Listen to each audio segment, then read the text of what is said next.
Meow. Meow. Meow. Meow. Oh, Meow. Meow. shit. Thank you. Mockery for the 34 months. Thank you for all the epic watch streaks. Thank you, Twist Keimwick. For 51 months, I guess. Okay. Twist Keimlick. The Keimlick maneuver. The Keimlick maneuver. Hi everybody. Welcome to our most scary night of the stream. year. You are Oh going. my god.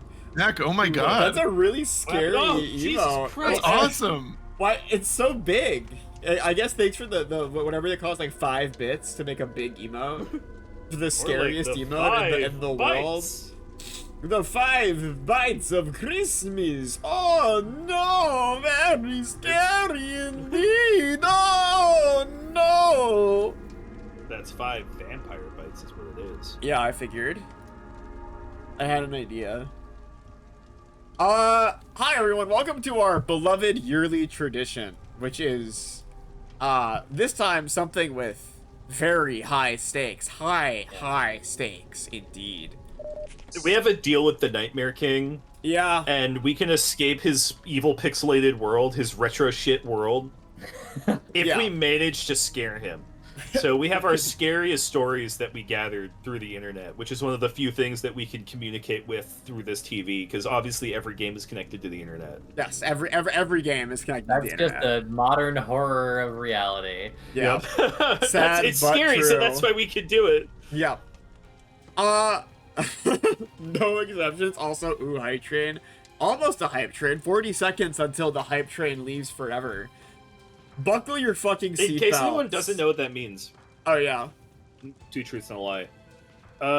We all have a collection of scary stories that we each picked out to read on stream. In that collection is one single one that did not show up from online. It was written and snuck in there. It's a special Yes. surprise for each of us. Each of us has written a story. And at the very end of stream, we like to play chat around and see if you can guess which one. Alright. I'm scrolling down on this one. Okay. I'm going to read a classic creepypasta. A classic type of creepypasta. A creepypasta about a certain somebody we all know and love. Mario Let's hear Kart it. 64. See you next time. Brad was a major video game fan, especially for Nintendo games, and more specifically, Mario games. Brad's first system was an N64, which he got when he was 5. He loved playing games on it, even more than his schoolwork. His parents hid the system from him until his grades got up. When they did, his parents forgot about the system in the attic and told him to sell all his N64 games, even Brad's favorite, Mario Kart 64, as the games were useless without a system.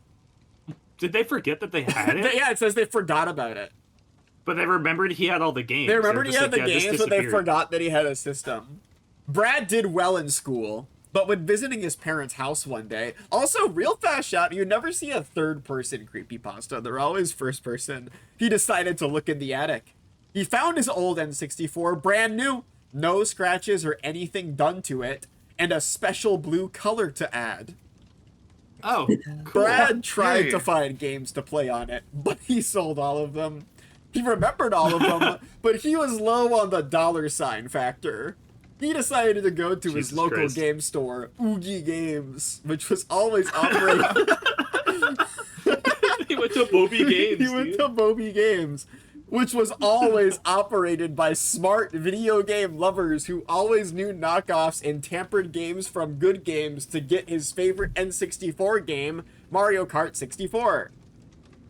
Brad went into the store to find the N64 section. It was full of games that he used to own, and there was even some copies of Mario Kart 64.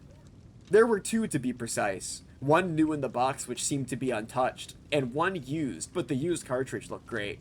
The sticker and chip looked shiny and new. Since the store was run by such smart employees, the employees marked the new Mario Kart 64 $40 and the used one $32. Brad thought that it would be foolish to spend $8 more for a piece of cardboard, so he chose the used copy, although on the cartridge, you never pick a used copy. there was a name written on it in gray marker, so even a game store employee couldn't see it. The name was Satin. Brad saw this faint writing and wasn't bothered by it. After all, he had gotten an array of games that have had names written on them. Squirrel, I wouldn't McCain, be Hyde, Presley. It was normal Worried to about him. Satin either. Satin. It was normal for him to have a name on an old cartridge game. He bought it and went to his parents' house quickly to play it. Brad was so excited to play Mario Kart 64 in 12 years of not playing Mario Kart 64. He popped it in Hell his yeah. N64 and turned the power on. It started up normally, although the music seemed more echoed than he remembered. He chose to play Time Travel Trials with Wario on Rainbow Road. Okay. The lights from Ooh, Lakitu fun. started up, and Wario sped off. He jumped on the first hill, but didn't take the shortcut and landed with a thud, and Wario screamed, "Wah!" Brad remembered Wario screaming the wah part before, but the extra part he didn't remember. It had made him sound like he was crying in pain. All of the lights in the sky seemed to be normal, a little redder than normal, but that didn't really matter to Brad. The only thing in the sky that seemed to be missing was Wario's face. When Brad got to lap 2, the main part of the music still played, but the background instruments that made the music happy and sparkly disappeared. The music also seemed to echo. All of the lights in the sky seemed to be missing, except for the Boo, whose eyebrows seemed to be redder than its usual purple color. When Wario Purple. passed it, it uttered a soft cackle, the cackle which Boos usually sound off. Brad finally got to lap 3 of the race. Now, the Chain Chomps didn't follow their usual zigzag paths along the road. They all seemed to follow Wario wherever he went. Brad even tried to go to the full left side of the road when the Chain Chomp was at the full right side of the road. He missed it, but it hit him like a red shell following him. Each time a Chain God. Chomp hit Wario, his voice seemed to sound sadder, like he wanted to cry in pain. When Wario passed the Boo this time, the Boo let out a cackle. A cackle that seemed louder than last time. And after that, the 6th Chain Chomp came up to Wario and hit him, this time cracking Wario's neck and back and killing him. No! Cracking his neck and back? And killing him. Oh my god, that's 2 spots. Without any music to comfort Brad, Wario's body with his cart just lay there. A small pool of blood followed shortly after. In about 20 seconds of silence, a text box appeared on screen that said, "You killed him. Now there's no way out of this." Brad was scared of this, as he had never seen this before in the game. Still without music, 2 options appeared on screen, try again or quit. Brad chose try again, but was greeted with the same message, "You killed him. Now there's no way out of this." Brad was very scared now. What would happen if he pressed quit and just left Wario to die? It was his only option, so he pressed quit. Only this time to be greeted by a very similar message. "You killed him. Now there's no way out of this. Brad." Brad was terrified at this point. He went up to turn off the N64, but when Brad just put his power on the power button, not even turning it off, the game said in Mario's voice, "See you next time." Brad turned off the N64 immediately after the voice ended, but the N64 produced a loud screeching sound that sent Brad flying into his bedroom wall, killing him. What? What? What? What?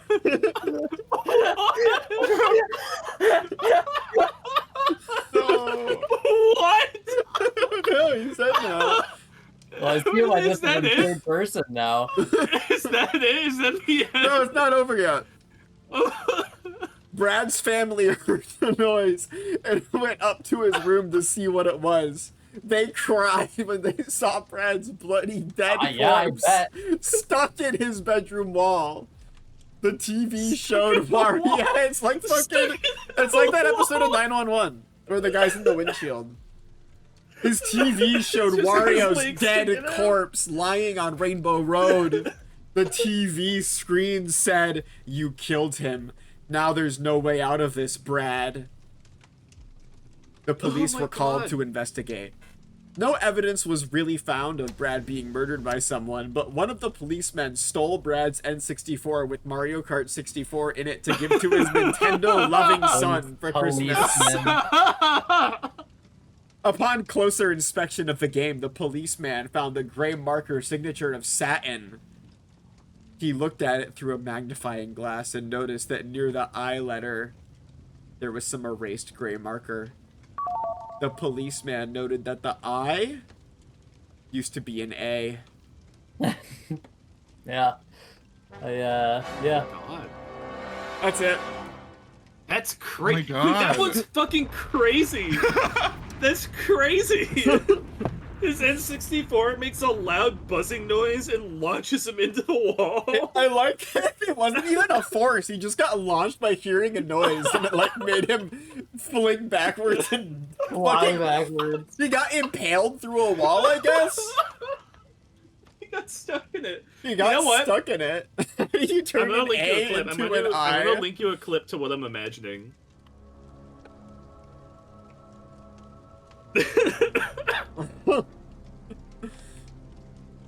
Like you turned into a skeleton. It did say that his corpse was bloody for some reason. So whatever got him really fucking got him. Wow, that was my story. That was my first one. Noel, do you have That's awesome. anything scary for us? I also want to really mention paying mid-story saying, I just keep thinking about the little pre-rendered sprite of Wario.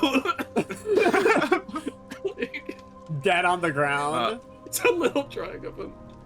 I have a little story just called Alvin. Oh my God. fucking God. I'm Alvin. I'm scary. I'm scary. I'm scary. And I'll get right into it, I guess. Yeah, let's send it. I was having a great day. Had a drink with my friends earlier, spent some time with the wife. Since I had some time off, I decided to watch a movie. I was skimming through all the channels, HBO, Stars, Max. I then saw Alvin and the Chipmunks on Cinemax. I remember as a child really liking the movie. For some reason though, all it said in the description was a bunch of random gibberish. I thought it was just a system error. I pressed play and it went there. There was a dark, black screen. It couldn't have been messed up. Wasn't a power outage, and I had bought the channel for sure. I remember the people installing it 3 days ago. Finally, it started up. This was the movie that came out in 2007. Yeah, okay. When it loaded up, it just started with a screen that said, Alvin in all caps. That's when things started to get a little strange. Immediately. It started I love off when with the it's weird chipmunks. on like frame one. Like there isn't even like it's called. No build up. Is it just but this is a DVD, right? So or is it like on TV? Yeah. Okay. It's on HBO. It's on a channel Oh, okay. that the people installed. Awesome. It's not like TiVo. It started off with the chipmunks. They weren't singing. They were mouthing some sort of words.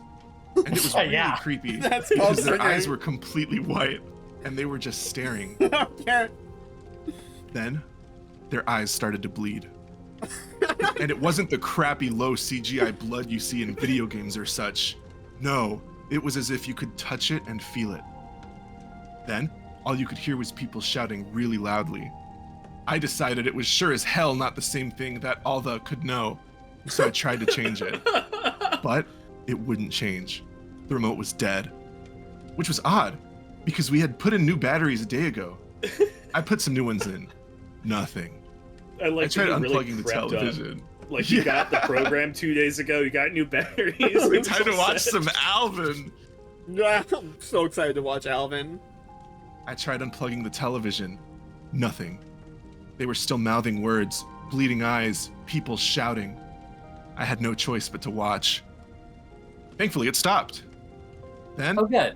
it came back to the normal movie, Okay. except it started off with quote unquote Dave on his couch. Okay. We was watching a man stab a woman repeatedly. Then, instead of when Alvin and others hide in the cabinets, he climbs in through the window and grabs one of his knives. It showed a close-up frame of him. He was mauled, white eyes, and was bleeding very realistic blood. He came over to Dave, he took the knife, and jammed it right into Dave's skull. He was stabbing Alvin? him and wouldn't stop. Wait, who's doing this? It's hard to tell. I think it's It just Alvin. keeps calling him him. Yeah. It's like, okay. Then, Alvin just started eating him. He took out his claws and, starting with his head, just stabbed it and took out one of his eyeballs. He was eating it, and the noise was so realistic. Oh my god. Then, Claire came in and said, "Hey Dave, I forgot my keys here yesterday. I'll just be..." She looked at Alvin. Alvin then smiled a very gruesome, teethy smile. He extended his claws. Claire tried opening the door. It was locked from the outside, and all of the windows were locked too. Alvin went to Claire. I heard a music that then sounded like a mix between screaming and gunshots. I didn't see it, thankfully, but you could hear Alvin laugh. It was devilish, but not deep. I then Yeah, saw a 'cause he has scene the of chipmunk Claire's cast. eyeballs. I then saw a scene of Claire's eyeballs taken out of her skull. Her brain was next to her, and her skull had a large knife stuck in it. Then, I saw a screen fade to black, and it said, all caps, "Dinner's served." Blank screen. It stood there for 10 minutes at most. Then, I saw Simon and Theodore in their tree. They were sleeping Their very tree? peacefully. Their Christmas tree, their famous Christmas tree. This person, I'm like, do they have a famous tree? Yeah, I think so. I think so. And they were snoring musical notes. I could see Alvin in the distance. One random flash of Hunder, he was right behind them. Black screen for 10 seconds. After that, you could hear the poor little screams. It was terrible. It was louder than a train, jet, and car smashing against the ground at the same time. I covered my ears as hard as I could. No use. "For God's sake!" I yelled. I then saw a frame of Theodore's skull twisted the other direction and his limbs sticking out. He had a giant hole in his chest. Oh my god. Why? Simon's glasses were It's like an bent. inch tall. How big's a giant hole? Then Simon's glasses were bent, and there was blood all over them. Simon's body had his head chopped off, and his legs and bottom torso were missing. Then I saw Alvin suddenly pop up on the screen and laugh. It then ended normally with the normal credits, and then started playing the movie Cars. I didn't dare try to call the channel service for fear of what I had just Did seen. you watch Cars afterwards? Were you like, oh, dude, I can't wait to watch Cars? I would never watch the movie again. The end. That's awesome. That's awesome. That's a I real like That Simon. was classic. fucking scary. I like Simon being no lower torso and no head and no arms. He's just like the square of his shirt. He's a blue square with glasses. He's a ribcage. Life is a highway. I wanna ride it all along. Life is Great a story, Noel. Great story. way. I wanna ride it all night long. That was wonderful. Big fan. Big fan. Hey, Sin. What's your Yeah. story? What's your story number one? I've got one. I've got a spooky little tale for all of you called Mr. Mix. Mr. Mix. Yeah, Mr. Mix. Ah! Does anyone remember an old PC game from the early 1990s called Mr. Mix? It was mainly a No. typing game. Similar Okay. to Mario Teaches Typing, where you have to put words into a box to make a chef, the titular Mr. Mix, place ingredients into a bowl. Unlike most typing games, however, the game was notorious for having an insane difficulty curve. It had a words per minute quote-unquote requirement for each level, being as low as 10 on level 1 and as high as 85 on the third.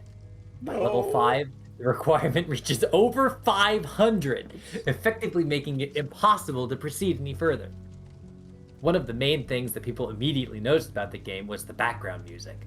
On the first level, it was an unsettling pattern of growls that got progressively louder as the level went on, Okay. often causing damage to early computer speakers that were not designed to handle extremely high volumes. The second level had no music at all, and the third had what sounded like a very low-quality recording of a hairdryer playing in the background. The remaining 2 levels had an incredibly loud, high-pitched ringing throughout that caused severe eardrum damage to those that managed to get that far. Okay. That's what Yeah. killed Brad. Yeah, true. Maybe it was Mr. Mix, actually. Another rather disturbing aspect of the game was the design of Mr. Mix himself. He was a large, round-faced, overweight man with beady eyes and red spots on his cheeks. Aw. Most children who played the game reported having vivid nightmares of Mr. Mix speaking to Oh. them in a quiet, raspy voice and threatening to keep them quiet about something. However, none of them could remember exactly what that was. One psychologist who saw many of these children reported being disturbed by the Dude, sheer I amount hate of being terror. the Mr. Mix psychologist. All the kids that play Mr. Mix come to me specifically. The sheer amount of terror on their faces as they recounted details of the nightmare. Many of them broke down into tears in the process, begging their parents to save them. However, no direct relationship to the game itself could be determined by these few cases, as not all children suffered the same adverse effects. For obvious reasons, the game did not sell very well. It remained in relative obscurity until a few years ago, when PC hackers got hold of a ROM of it and started digging through it. Using memory hacking software, they managed to crack the game's code and bypass the impossible 5th level. What they found, however, was highly disturbing, and caused many of them to quit the expedition altogether. What? According to the reports these hackers left behind, the game behaves very strangely if the 5th level is bypassed. The game crashes violently and closes, writing a bunch of files to the user's System32 directory to the point that the RAM is almost completely filled. These files are reportedly pictures of people with horribly deformed faces, appearing to scream in pain and agony, their eyes bleeding from their tear ducts, and their outer layer of skin torn clean off in multiple places. Ew. If the Did you have your user scary soundboard? Oh yeah, hold on. There you go. Did you find footage of Mr. Mix? Qweave? Yeah. Is that what I'm looking at? Yeah, I found That's it's real. crazy. This is real. If the user attempts to delete these files, their computer will violently crash and blue screen, causing permanent, irreparable damage to the hard drive. The hackers found that Okay. this was caused by a lone byte in the game's ROM that triggered when the 5th level was completed. After removing this byte, they were able to proceed to the 5th and 6th and final level. Unfortunately, all of the original hackers declined to discuss what they saw in the final level. Each of them became extremely paranoid and reclusive afterwards, refusing to talk about anything related to the game and showing astonishingly extreme symptoms of post-traumatic stress disorder. Fucking Christ. Most of them ceased to be able to form coherent sentences within a week. Within a month, all of them had gone missing. Oh. All remaining copies of the game were destroyed. To this day, no one knows what was in it that caused the group so much psychological damage. Maybe it's Okay. better that way. 2 years after this incident, a man was arrested for trying to kidnap an 8-year-old girl from a grocery store. Oh my god. Oh my Through god. DNA and fingerprint analysis, he was identified as one of the original hackers who viewed the final level of the game. He was wearing a white chef hat and had a look of unspeakable malice and insanity on his face. Oh, did he have big red cheeks? Perhaps. He was jolly. When I- interrogated, the man would only say one thing. I'm Mr. Mix. Shh. That's horrifying. That's Awesome. horrifying. I want to think about Mr. Mix, dude. I'm gonna have nightmares. I said words can't scare me. They can. That was horrifying. What the fuck? What I Dude, think. I used to play Mr. Mix when I was a kid. I don't remember if I got to level 5 or not, but I'm freaking out. I hope you didn't. I really that's why hope my you hard didn't, drive is so 'cause full. I'd be scared as fuck. Because if Mr. Mix. Yeah, he fills up your RAM, remember? Yeah, but like, that's not like a lot. It's a lot. Yeah, we filled it up with gross, horrifying pictures. Mr. Of deformed Mix, faces with Mr. spewing blood. Mr. Mix is fucking up my whole day. That's what happened to my computer recently. Is I was playing Mr. Mix. I was like testing it for a stream. Luckily, we were really planning a big Mr. Mix stream. Luckily, I did not get to the very ending, so I was all right. I thought that Mr. Mix had 2 X's in it, so I looked up Mr. Mix before, and he is a rapper. With first result, Pop That Pussy by Mr. Mix.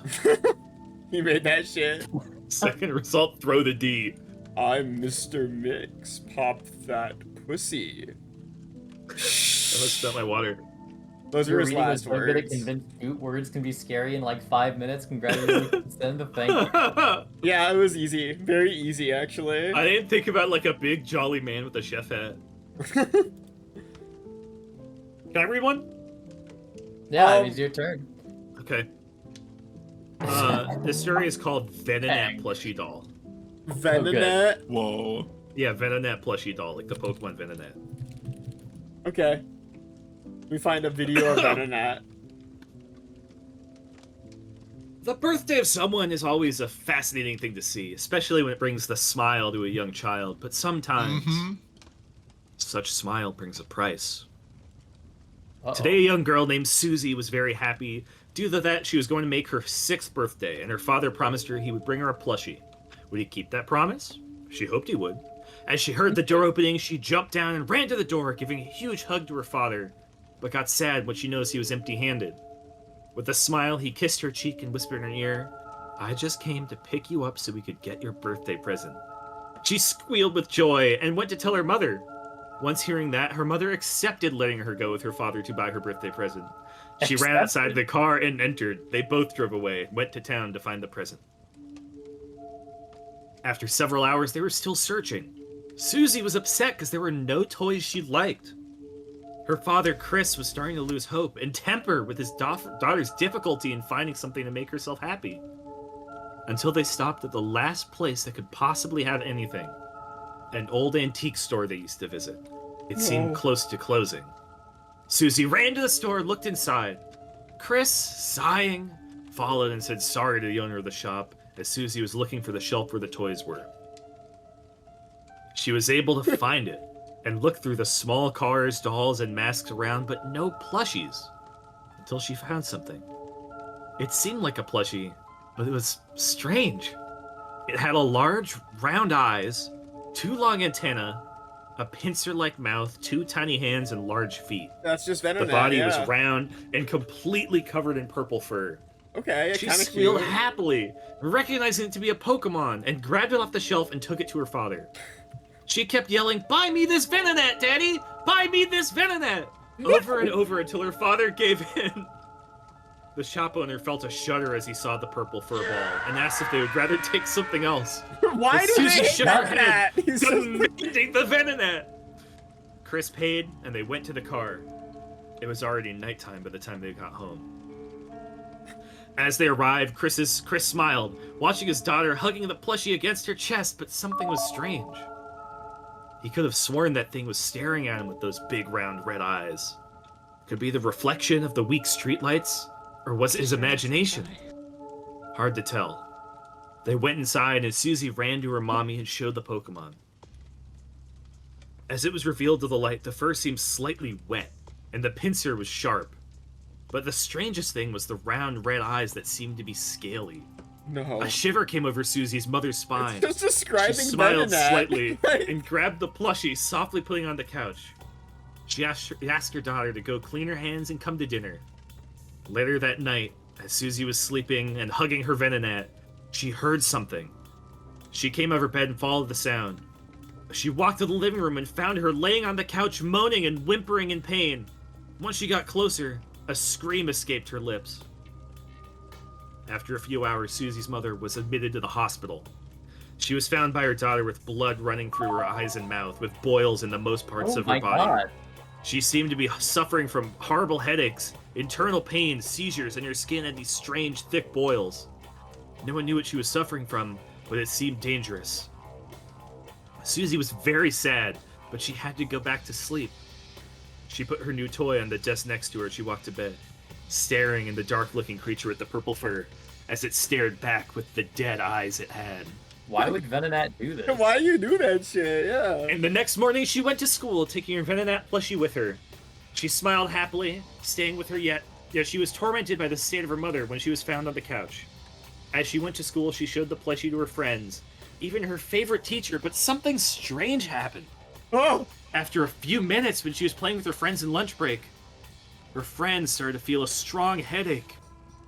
2 janitors came and picked them up, moving the Venonat away from the children and giving it back to Susie. The poor girl sat down upset and looked at her doll.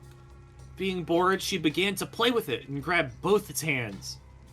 Suddenly, a call came out of the doll. It seemed to have said, "Venonat," in an unnatural voice. But Susie didn't get frightened. She hugged the doll tightly, happy to find a new feature. Although her happiness was cut short as an ambulance came. She went to a teacher and asked what was happening.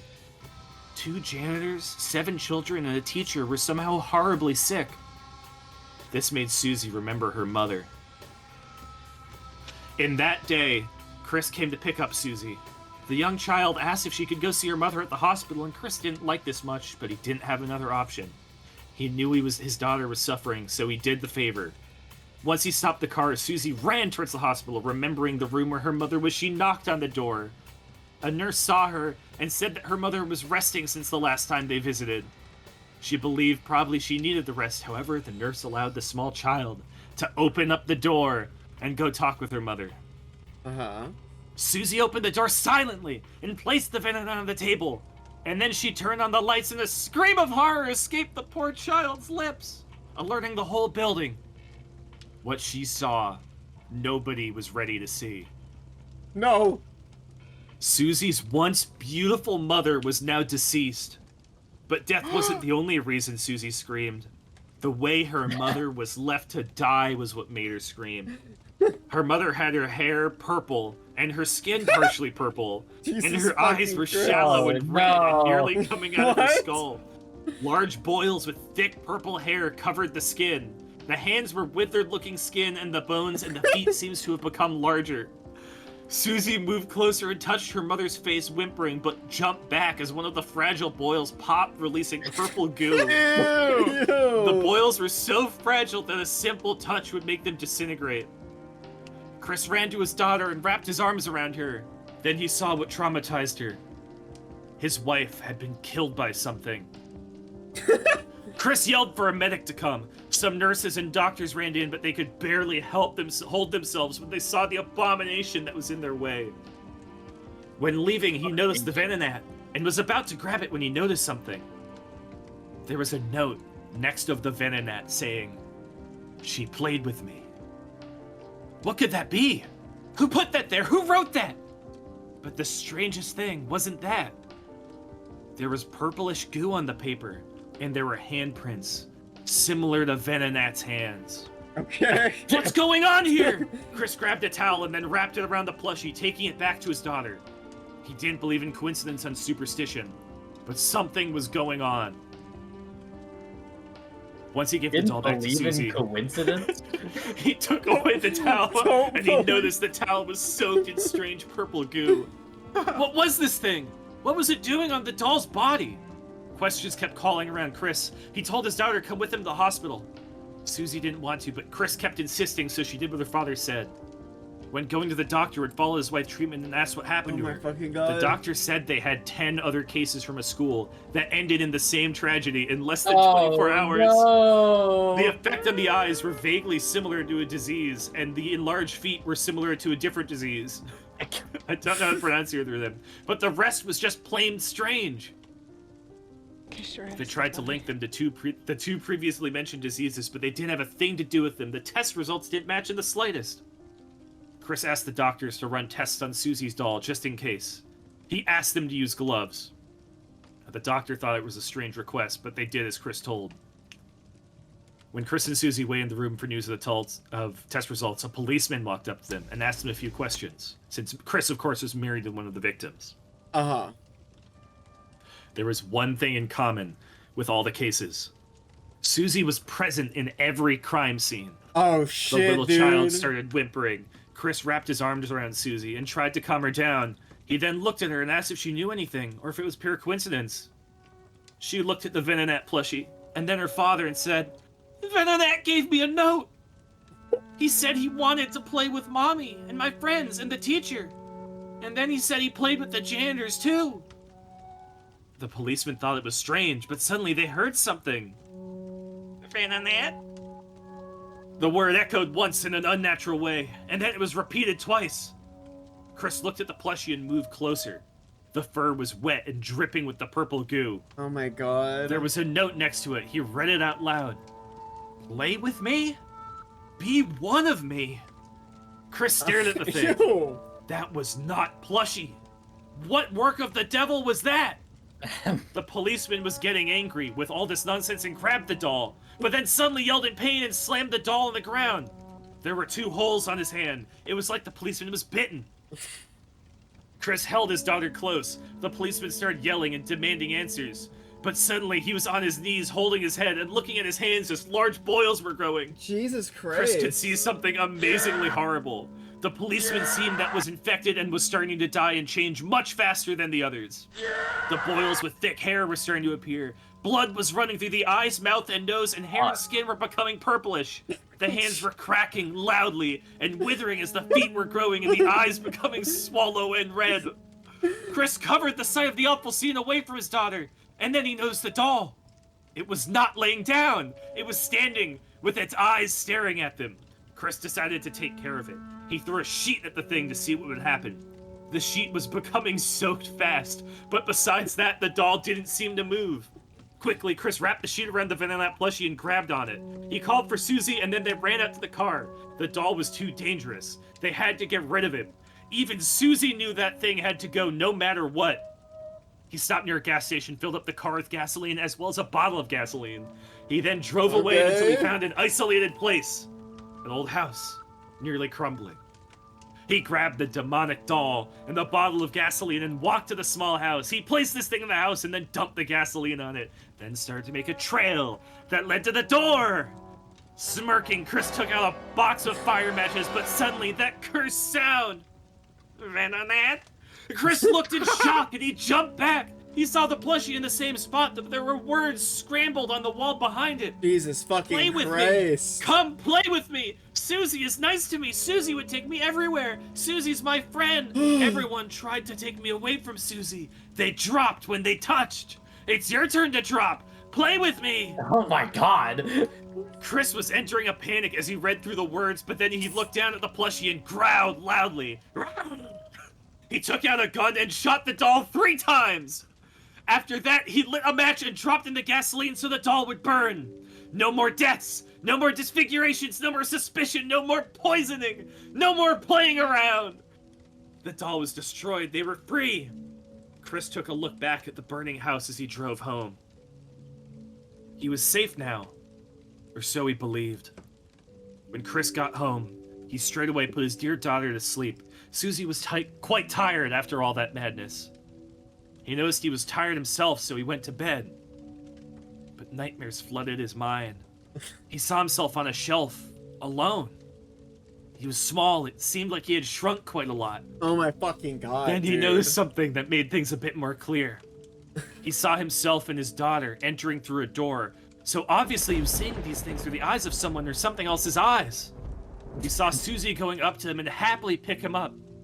The things he saw were all very familiar. But he didn't know how they were familiar. From whose eyes was he seeing them? Uh-huh. But then he started to come to his senses. Oh The shit. different ways he was being taken, his deceased wife picking up and putting him on the couch, watching everyone eat dinner. He was seeing through the doll's eyes. He was seeing being taken to Susie's school, playing with the doll he was supposed to by several kids, and it all ended with seeing being shot several times and burned alive. After all that, Chris woke up sweating. It's just a nightmare. Just a nightmare, right? The doll's been shot and burned. Quickly, Chris checked his whole body. No boils, he was safe. But why did he have that nightmare? Result of the trauma he had just suffered these past couple days? Questions circled through his head, but he sighed. and he headed to the kitchen for a glass of water. Water check, real quick. I'm gonna have some myself. He was just nervous, that's all. He walked to his daughter's bedroom and smiled, seeing her asleep, but suddenly he heard something. Something familiar. Something that haunted him. Venonat? He jumped up, looking around. That name! That strange, unnatural voice! It was close, but where? His daughter heard it too. She had woken up, scared and whimpering. Chris held her close and looked around. He heard something coming from the kitchen. He carefully walked towards the hall and grabbed a flashlight just in case. He walked towards the kitchen and moved the door open. When he looked inside, there was a plushie with burned purple fur, with 3 bullet wounds, one being in its big round red eyes and the other 2 through its body. Tiny hands, 2 long antennae, 2 large feet, and black liquid dripping from its wounds and fur. And across the wall was written countless times, "Play with me. Susie doesn't like me anymore. Be with me. Susie let her daddy hurt me. Be one of me. Susie is mean. Play with me. Susie will join like everyone else. Play with me until you drop dead like everyone." That's the end. Real cliffhanger ending. What the heck? my god, dude. What a really... Dude. I still like Venonat to this day. I love Venonat is creepypastas awesome. that are That really one's baffling awesome. and are about, like, some shit that doesn't make any sense, and also it's, like, hyper-specific. Like, it's about fucking like- Venonat. This one's pretty long. I was really pulled to the fact it's just about a Venonat. Well, I really like that one, but that was a lengthy one. Yeah, I think that's my longest one. I wanted to get out of the way quick. I think that's a good idea. I do think that's a good idea. I hope that I also another episode of creepypastas that are just like TF for some reason. I don't know why. That's such a that's like a really... It's not much. It's not all the way TF. It's just like you vaguely look like Venonat. But then he's Like, like you're not turning into one. You just look a lot like one, and it's really gross. he did My guy did experience. turn into Mr. Mix. Yeah, your guy turned into Mixer Mix. This guy had like this guy had Venonat POV for a while at least. He was like, "What would it be like to be a little Venonat?" They were turning into You thought they were Susies. turning into Susies at first. There was a Susie and a Chris in there, which could almost take you into thinking that's a Deltarune story. This one is called... Chad, I hope you're ready to be fucking terrified. A Trip to Slenderman's House. Thank you for the 16 months, Sharpie Skunk. This one's a short one, so I'll probably do a double feature. This is a true story that happened to me yesterday. I was lost in the woods. My friend and I were paintballing until I got hit in the face with the paintball. Moments later, I woke up from the impact and realized that my friends ditched me. I walked around and tried to find an exit, but I had no luck. Also, my paintball mask was broken, and my gun too. I continued to walk in the woods with no idea where I was going until I found Why does him. friends do that? What the fuck? Slenderman was standing right in front of and staring right at me. At first, I thought he was going to kill me, and so would anyone in this situation. But something completely different happened to me. He actually invited me to his house to hang out. I accepted the offer and followed him. After 2 minutes, we arrived at a small house. We went inside and went to his kitchen. Slenderman gave me some Dr. Pepper. I thanked him and we went to his living room. He had a very nice TV. We watched a couple episodes of South Park and laughed our asses off. After that, Slenderman said he had a present for me. He got up and went to go get my surprise. I waited on the couch and finished my Dr. Pepper. He came back with a brand new paintball mask and gun. I thanked him for it. Slenderman guy's pretty cool. Slenderman told me that now that I have my new gear, let's go get revenge on my friend. I agreed, and we set off to find them. We found them on a road that leads to town, so we loaded our paintball guns and snuck up behind them. We fired our guns and chased them off. I thanked Slenderman for the fun and went home. So Slenderman in reality is a nice guy who just wants to hang out. Maybe he might want to hang out with you next. That was a trip to Slenderman's house! I'd be horrified if I met Slenderman and he made me watch South Park. It'd be a real fucking nightmare. I'll read a really. I feel like these ones are almost like these are frighteningly short, but I'll read one more really kind of. This one's about the same length, and this one's really scary. You're gonna be really scared, chat. Counter-Strike. Oh God. Global death. Oh God. Oh God. Oh my God. Please listen to my plead. I am currently in Maysburg Central Hospital, and I don't know how much time I have left. Let me get like a video for this one too. Yeah, I gotta get some fucking Dude, this story's gonna be what happened when all those people got the news about their knives. Yeah. I'm currently asking the doctor to hand me over my Samsung phone to post my last words. But first and beforehand, I'll tell you the story of how I got up in this mess. It was a cheerful day. I was searching for Steam accounts that had the newly made game Counter-Strike Global Offensive. I found a seller, and he gladly made the transaction. He gave me his account password. His password was a jumble of letters and numbers. I guess it wouldn't be easy for a novice hacker to get into his account. Without further ado, I'll get into what I found in the account. He had one skin. His skin was a Glock fade. It looked quite good with no gray. I knew that this was one of the most sought-after pistol skins, so I was pretty happy. I went into his library, and not to my surprise, he had CSGO. And another game. Team Fortress 2! Ah! I checked his stats for CSGO, and he had one extra DLC in his game. Counter-Strike Global Death! Or I would like to call CSGD. I didn't mind. And that was the greatest mistake of my life!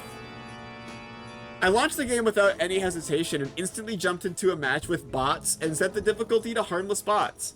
I picked the terrorist team because I really wanted to see what Glock Fade looked like. It looked great without any gray on it. I went buzzing through the rounds, but as I bought an op sniper rifle, I heard a faint, strange noise. It was coming from the CT side. To my surprise, I went to their spawn, and I got hit in the back of the head by bot revelation. I was instantly knocked down to the ground, and I couldn't get up no matter how hard I mashed buttons. He picked up my op and shot me in the leg.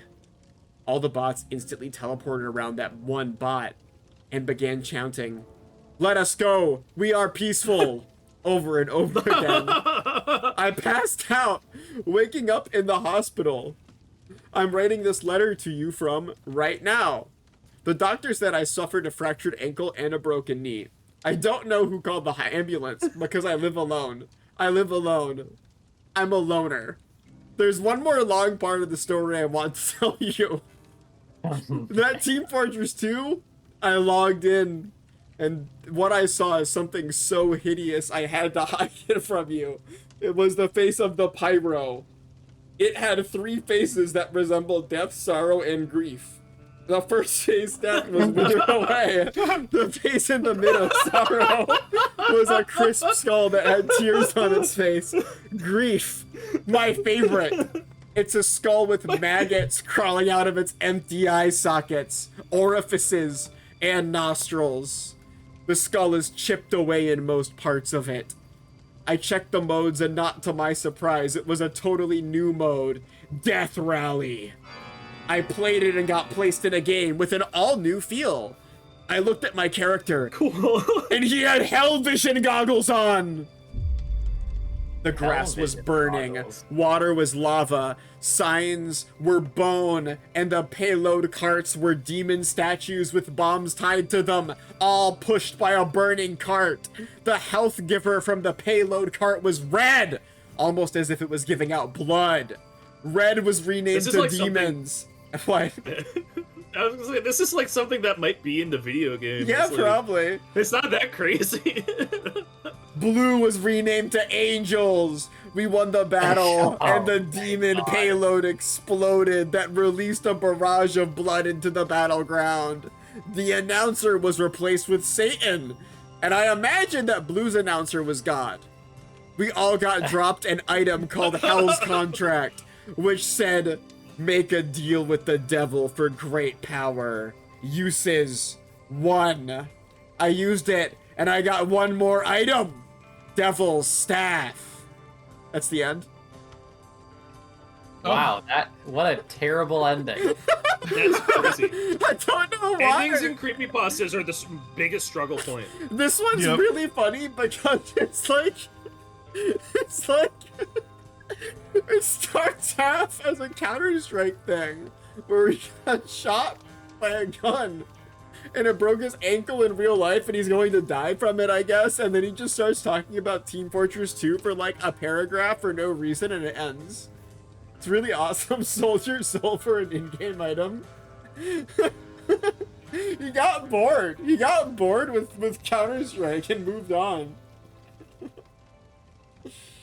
That's my stories. That's my stories for this. They're two shorties that I wanted to get through. And I think they were both most frightening indeed. I think I've got something even scarier. No fucking, God. literally not possible. Literally not possible. Oh yeah? Chip and Dale Apocalypse. Why do you just have like chipmunks my and God. shit today? What's going on? You have 2 chipmunks. Because they're funny little guys. They're fun. They're cool. Okay. Let's hear Uh, Chip and Dale Apocalypse. When I was a wee lad, Okay. I had a lot of fond memories turning on the old boob tube and watching the Disney afternoon after school. No one fucking I loved talks it all. like this. DuckTales, Gummy Bears, Goof Troop, and many more shows I forgot the name of. I practically grew up with my eyes glued to the screen and a finger up my nose. Years later, I was in my 30s, and I had just gotten over a rough divorce with my girlfriend. And she got run over by a Mercedes-Benz. You gotta be fucking kidding me. And then she got run over by a Mercedes-Benz. Oh, Sure that my. information won't come up later. Okay. I was at a yard sale, and I saw an old man with some stuff he was No willing to fucking sell. way. No, fuck off. One of you wrote this. One of you wrote this one. No fucking way. Fuck off. No way. What do you mean? What do you mean? There's no way the old man showed up naturally. An old man The shows old up man's all a the trope. time. Being And the the old man is a joke because it's in creepypastas. I can't believe this. Anyways.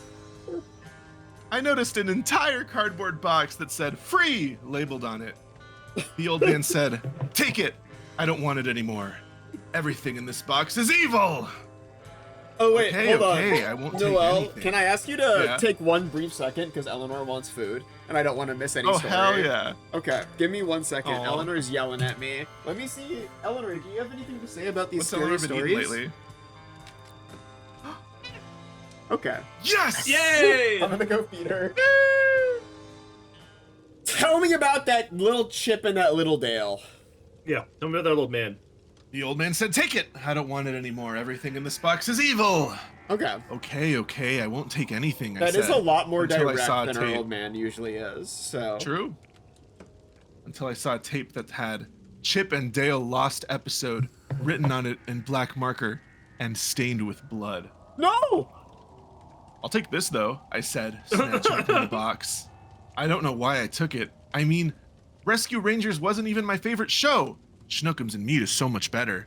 But what's done is done, and I ran Oh, off it's- as the old man waved his fist at me, yelling, "You'll regret this!" What would I regret? I got a free tape of a lost episode. Can't wait to upload this to the Lost Media Wiki. They're gonna go apeshit. Oh my fucking god. I put the VHS in my old TV, eagerly awaiting for the cartoon to come on.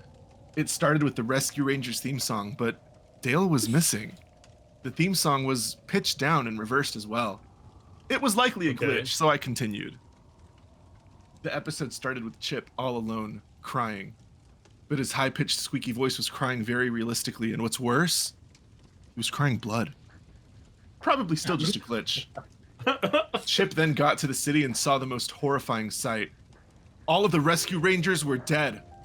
They all had hyper-realistic guts spilling out, their eyes gouged from their sockets. There's a lot of fucking eye gouging, dude. I'm just saying, last year I got on using hyper-realistic blood in mine, and now there's an awful lot of hyper-realism going on. Gadget, Zipper, Monterey Jack. Dear God, Monterey Jack was crucified like Jesus. Everyone except Dale was here. I need to look at what this character looks like. Dear God, Monterey.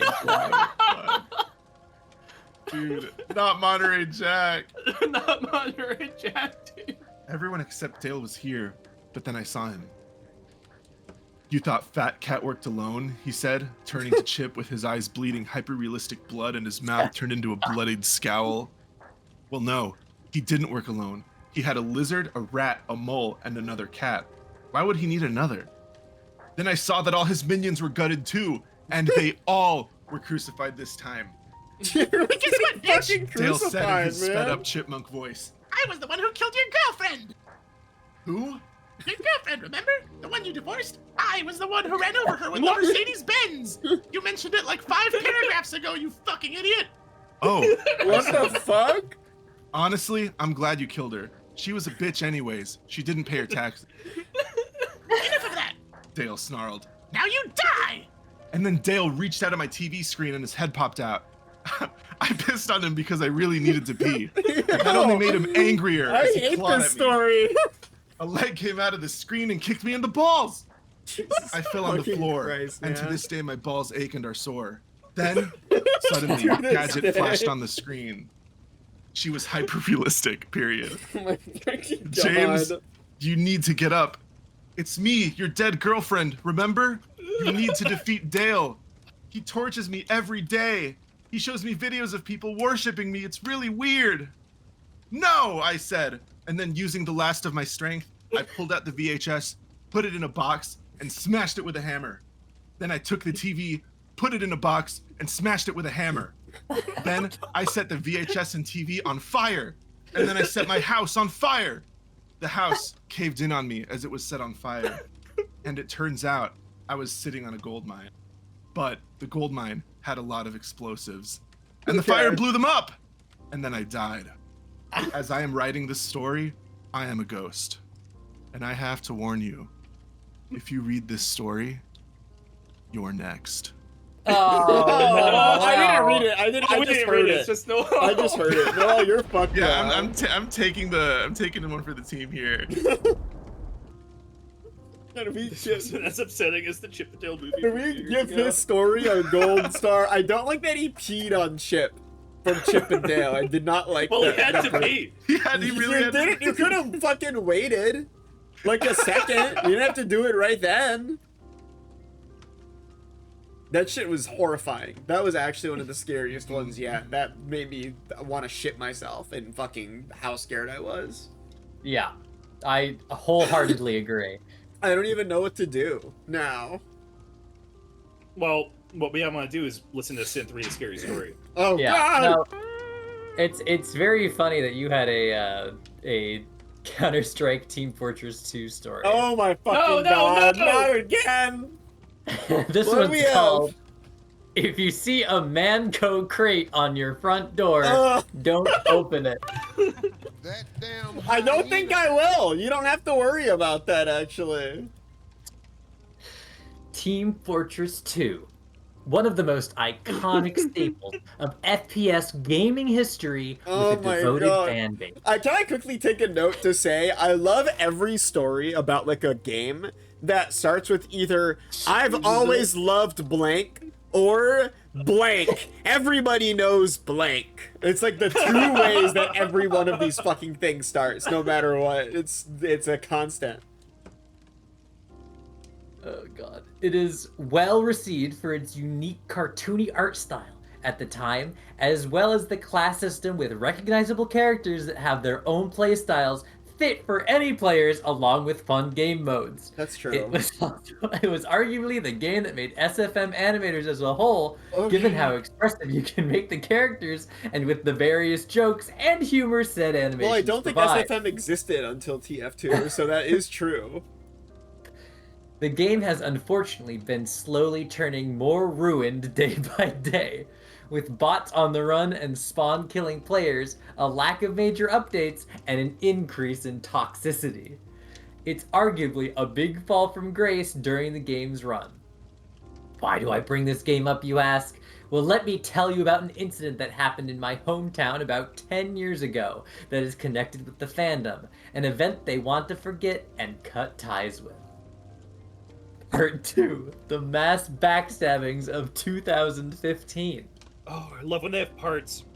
You may or may not have heard of an event called the mass backstabbings of 2015. No, I haven't. I haven't heard of that, no.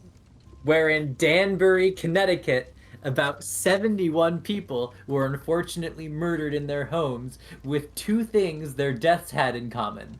A package designed to look like the Manco crate and a stab wound in the back. No! It's unknown who the real identities of the murderer is, but considering how often the victims were killed, it's estimated there could have been more than one. There could be more than one killer on the loose. The killers used a method that is arguably more unusual compared to most others, that being unusual? the aforementioned packages.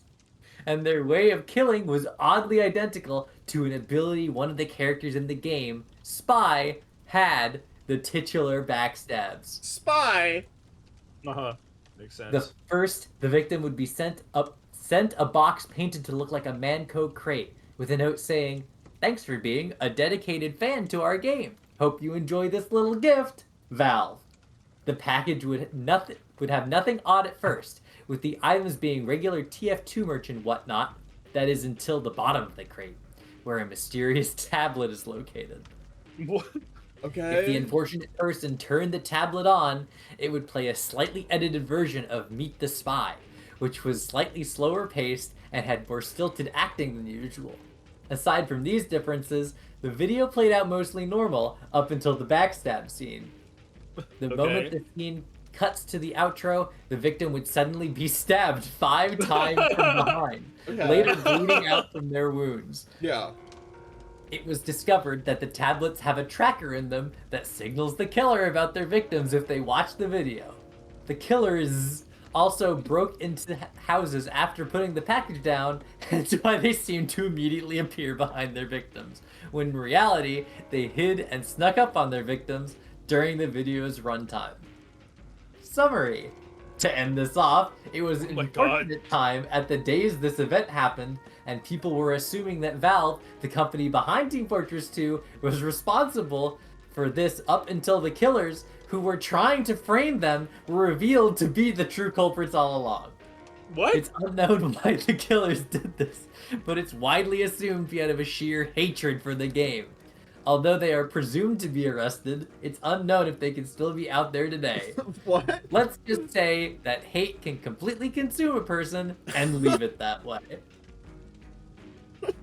The end. What? That's crazy. What? Oh, the killers were the real killers all along.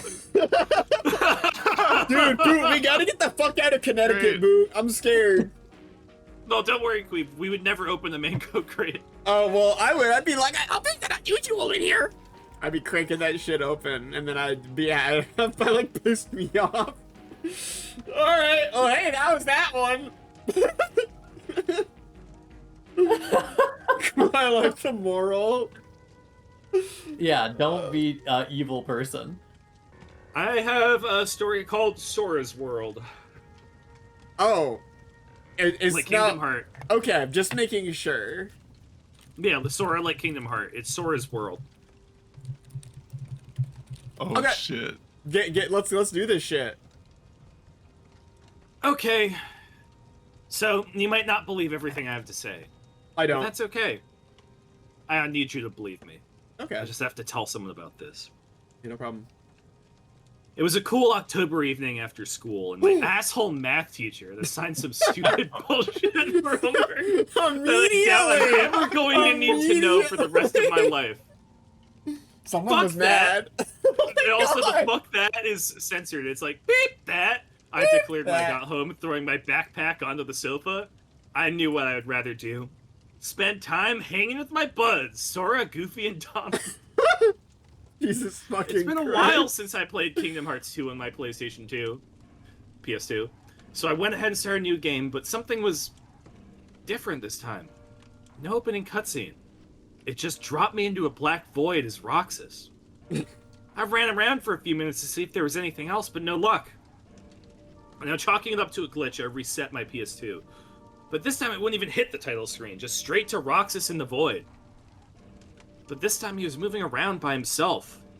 After a few minutes, he came across a giant version of Sora's head. Okay. Except his eyes were black voids, and his mouth was open with blood pouring out, with his expression like he was in pain. What the fuck, I said? Which, by the way, I'm only swearing because my mom doesn't get home until later. After a few seconds, the game crashed with a horrible loud buzzing sound. Fuck! I yelled again. Dude, stop! I know your mom doesn't get home enough to swear this much. And it looked like the game turned off for a second, but then it came back on. What the fucking hell, I said, confused. I had control again, and I was Roxas in Traverse Town, but no one was there except for Sora's. Everywhere! With the same messed up eyes and head. Where's Goofy? Where's Donald? That's what I'm I saying, walked up man. and tried talking to each of the Soras, but each time something went wrong. One of them started clutching his head and screaming. Another started clawing his face in a way that looked a little too realistic for the PS2. Uh-oh. After that, all of them started screaming at once, a horrible, bloody murder scream that sounded nothing like Hallie Joel Osment. They started ripping their own limbs off and eating them until there what was the nothing fuck? left. Why are you doing And it was that? just Roxas in Traverse Town. What was odd is the beautiful, peaceful Traverse Town music was still playing until it wasn't. Oh, okay. Hold on, there's no line breaks here, so I have to... In the middle of town, It's like House Donald of and Leaves. Goofy appeared. It's like House of Leaves. Yeah, in the middle of town, Donald and Goofy appeared, but they were mangled corpses piled on top of each other. Okay. What the fuck was going on, I Dude, thought? stop fucking cussing. I walked up to them and pressed X, and they had something to say. This is Sora's world now, said Goofy. Never got to see anyone else again, said Donald. What? That crushed me. No Sid, no Leon, no Aerith, no Chip and Dale. Who? No Huey, Dewey, and Louie? No! No, I knew who he meant. Sora, give my friends back to me! The screen went black. Sora's mangled face filled my screen. Oh my god. A booming voice echoed from my TV. You can't control me. I'm tired of being a puppet for you. I decide where to go, who to talk to, and what to equip now. And you're not going to see any of it. Ever again.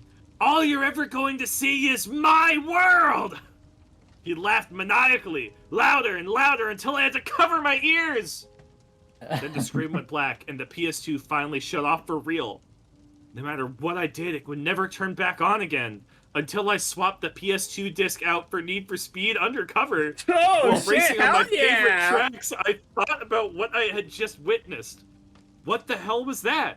How could that have happened? Why did that happen to me? I didn't have enough money saved up for another copy of Kingdom Hearts 2. I'm going to get to the bottom of this one day, but for now, let's burn some rubber, baby. Let's burn Let's burn some rubber, This one's baby. crazy. I really like. Let's fuck it. Whatever, man. We'll figure it out Traverse one Town day. wasn't in Rubber. Kingdom Hearts 2 at all. Wait, is that true? Yeah. It's just wrong. Awesome story. I really like the Need for Speed.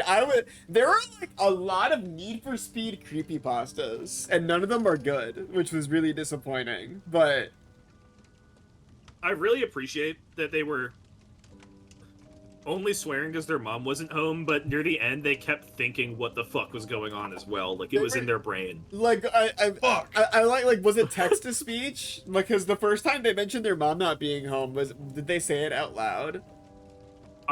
Yeah, I think so. Okay. No, I guess they didn't. Yeah, they I guess just were only like, my saying that to mom the might reader. hear me thinking. I really like that one. It could be text to speech. That Also, was- every instance of fuck is censored. It's F***CK. For I every really, single I one. love that. You see that occasionally, and I think it's awesome. Like the one that's like the big curse word. I used to Like, think guys, that. I'd like to keep watching, but your mom's home. Sorry, Amy. Have fun. Oh, it's not Amy. Amy didn't say that. That was Platypops. Oh shit, that was Platypops? You got confused because two red names were Two right red next to texts each other, right and it next to each confused other. you. It confused Speaking of me, shouldn't it? confusing and red, I have a scary story I'd like to read that will make you fucking you're gonna shit your goddamn pants. I'll tell you that right Okay. now. I hope not.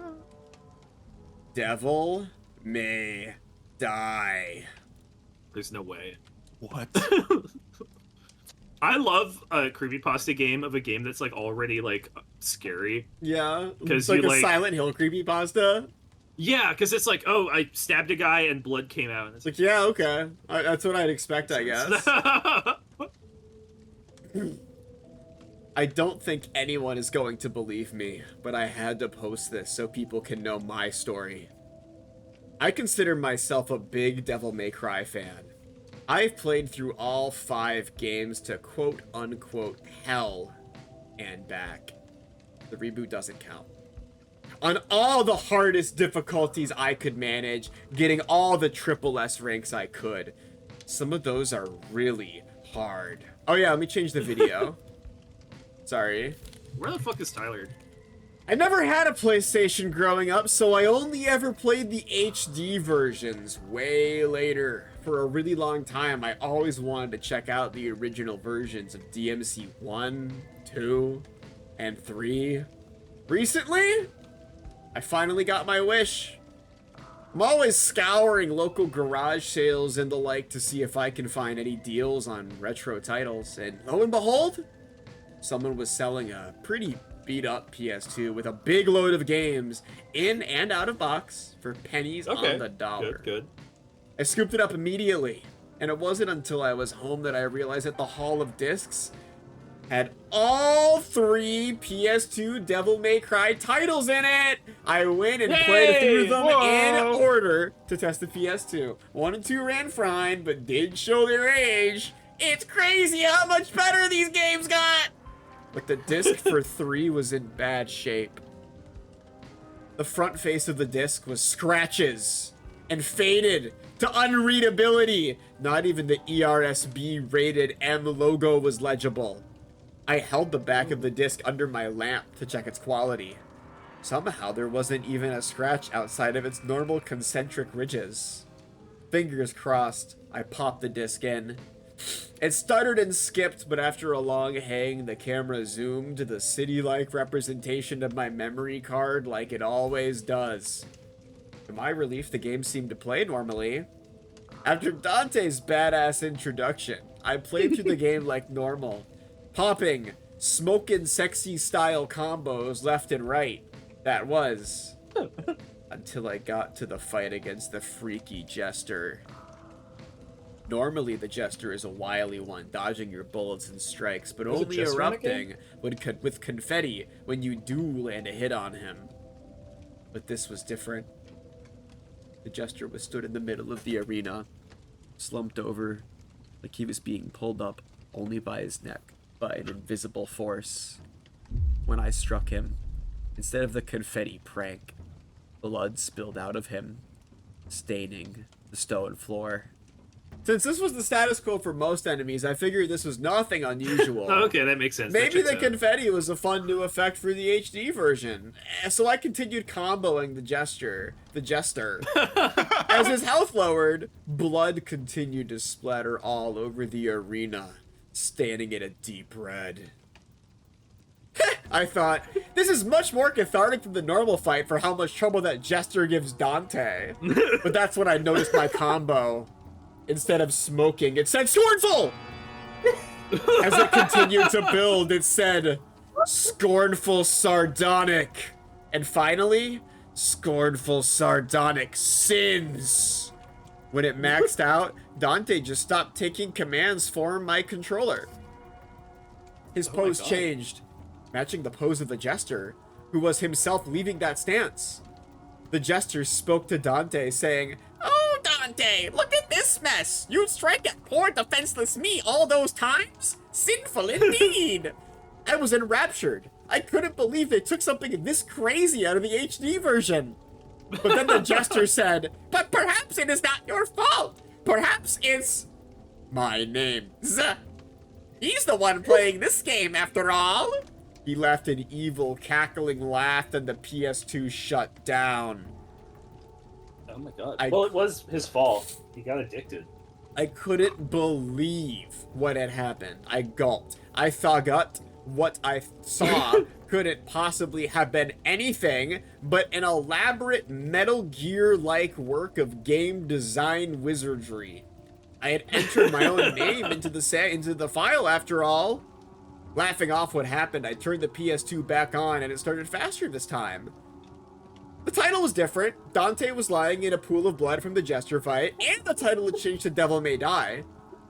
The only menu option was continue, so my hands trembling, I selected it. I wish I had just let things be.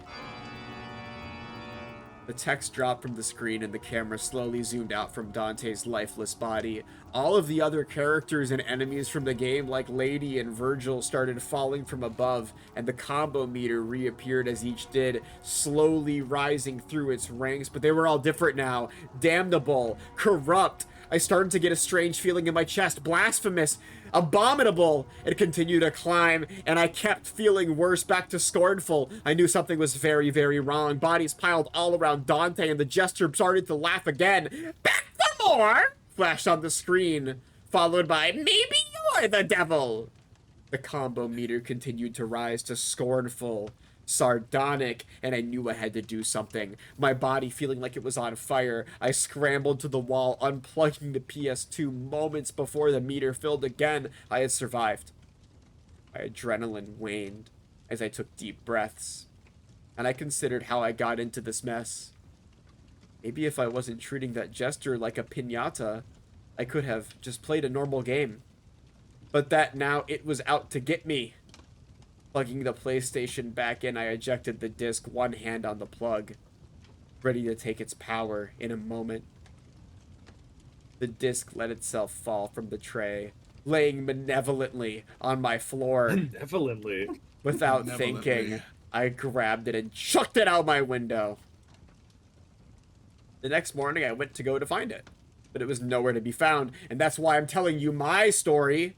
If you come across this DMC3 disc, or another that lets you act malevolently again, maybe consider the consequences of your actions, even in the virtual world. The end. Oh, so it wasn't even real? Well, it was like, and I think it was real. I think there's like a moral to it, though, you know? Okay. Just don't be mean in a video game. Don't be mean in a video game, or I guess the video No, game undertale. characters might die. Nothing really happened, which I like. Like, it was just like everyone was falling from the ceiling and dying. He was getting hurt somehow. He was getting hurt. Like, he was scared. Did I miss him getting hurt? It said Yeah, his like- name. Oh, it felt like it was on fire. His body Yeah. felt like it was on fire. Okay. Okay. I guess that's pretty intense, actually. Don't be mean in a video game where the whole game is killing things. Yeah, like it is. Like it's what Boop said. Like that's the whole fucking. It's not like you're in Animal Crossing hitting Tommy with an axe over and over again. Like, what the fuck else do you do? I got to the gesture, so I quit. So I didn't want to hurt him. That's Well, you just didn't have to go that hard, you know? You didn't have to Yeah. hit him that much. I was actually feeling kind of cathartic. I like the 2 pops of malevolent in the last, like, 4 sentences of the story. That's an awesome Yeah. word to bust out that often in the home stretch. That's Devil May Die. Noelle, Are you Yep. guys? He didn't turn into Dante or something. My hair turned white because I was so afraid. It was just like Friday the 13th when Nancy gets scared by Freddy Krueger. And I noticed my jacket was stained red with blood. I look just like Dante. What do you have, Noel? What do you have for us? I've got my longest one locked and loaded. Oh, Okay. God. What do we have? Family Feud, episode 666. Jesus fucking Christ. Okay. Jesus Christ. Oh, okay. All right, let's hear it. One day, Floofy going, yes! Hi, first time chatters. Hi, whoa, thank you Hello. for the follow, Hello. Pied the Cyber Guy. one day, I got a VHS in the mail. I was confused and a little scared. Didn't a lot of scary stories start this way? Oh, thank you for the follow, It had no Fantastic return address. Fukogo. But it did have a return address, kind of. It said 666. That wasn't an address, and honestly, I thought someone was trying to pull a prank on me or something. Yeah, What the that makes hell sense. else would make something like this happen? It didn't make a lick of sense. Oh yeah, let me change the Whatever, video. wait. Sorry, I don't said. know what to play. Whatever, I said. Because really, other than the packaging and the mystery behind the tape, everything seemed normal. The tape had a normal label. It said, Family Feud, episode 666, recorded on June 6th, Thank you for the 1966. follow, Platypops too. Hi. June Now, 6, what the heck? 1966. 6/6 Steve wasn't even there. 6/6. Things were maybe a little weird after all. I knew everything about Family Feud, and it wasn't even on television in 1966. Oh. Maybe this was a pilot or something. If it was, well, it was lost media. Yeah! Two YouTube lost would be media salivating references. at this rare find. 2 lost media references in one night. Yeah. Let's go! I popped it in my VCR. Bam! It said when I put it in, because I was so excited to put it in, I maybe even hit it a little too hard even. And I jammed that play button down full force with all my heart and all my soul. Let's see what this puppy has on it, I thought. What the fuck? It was Louis Anderson, the worst of the Family Feud hosts, a Oh, most man. unwelcome sight to someone like me who considered themselves a real Family Feud guru. His run was short and humiliating. Everyone hated him, especially me. And he wasn't even born yet all the way back in 1966.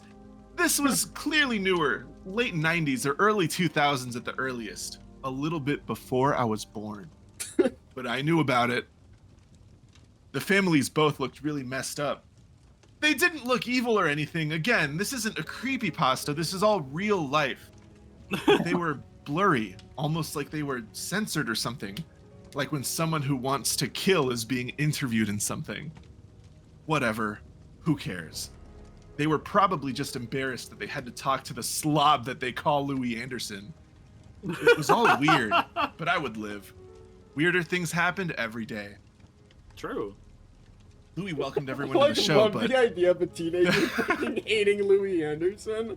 fuck Louis Anderson. I don't think most people have an opinion on Louis Anderson. No. Yeah, I don't know who Louis Anderson is. Louis welcomed everyone to the show, but then he stopped and he looked right at the camera. It was very unprofessional, exactly what you'd expect from Louis Anderson Oh in my Family Feud. God. But then, and it was only for one frame, his face got really scary. And no, I'm not joking or playing around or writing fiction.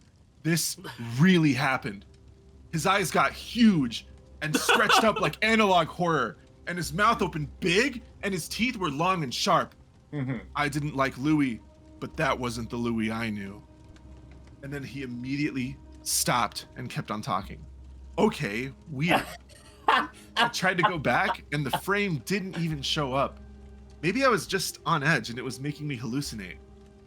Anyways, then the show continued like normal. It was honestly kind of boring. The 2 blurry contestants went up and were ready to hit the buzzer as the first question was read out loud. We asked 200 people, Louis Anderson said. His voice was weird now. It sounded like he was sick.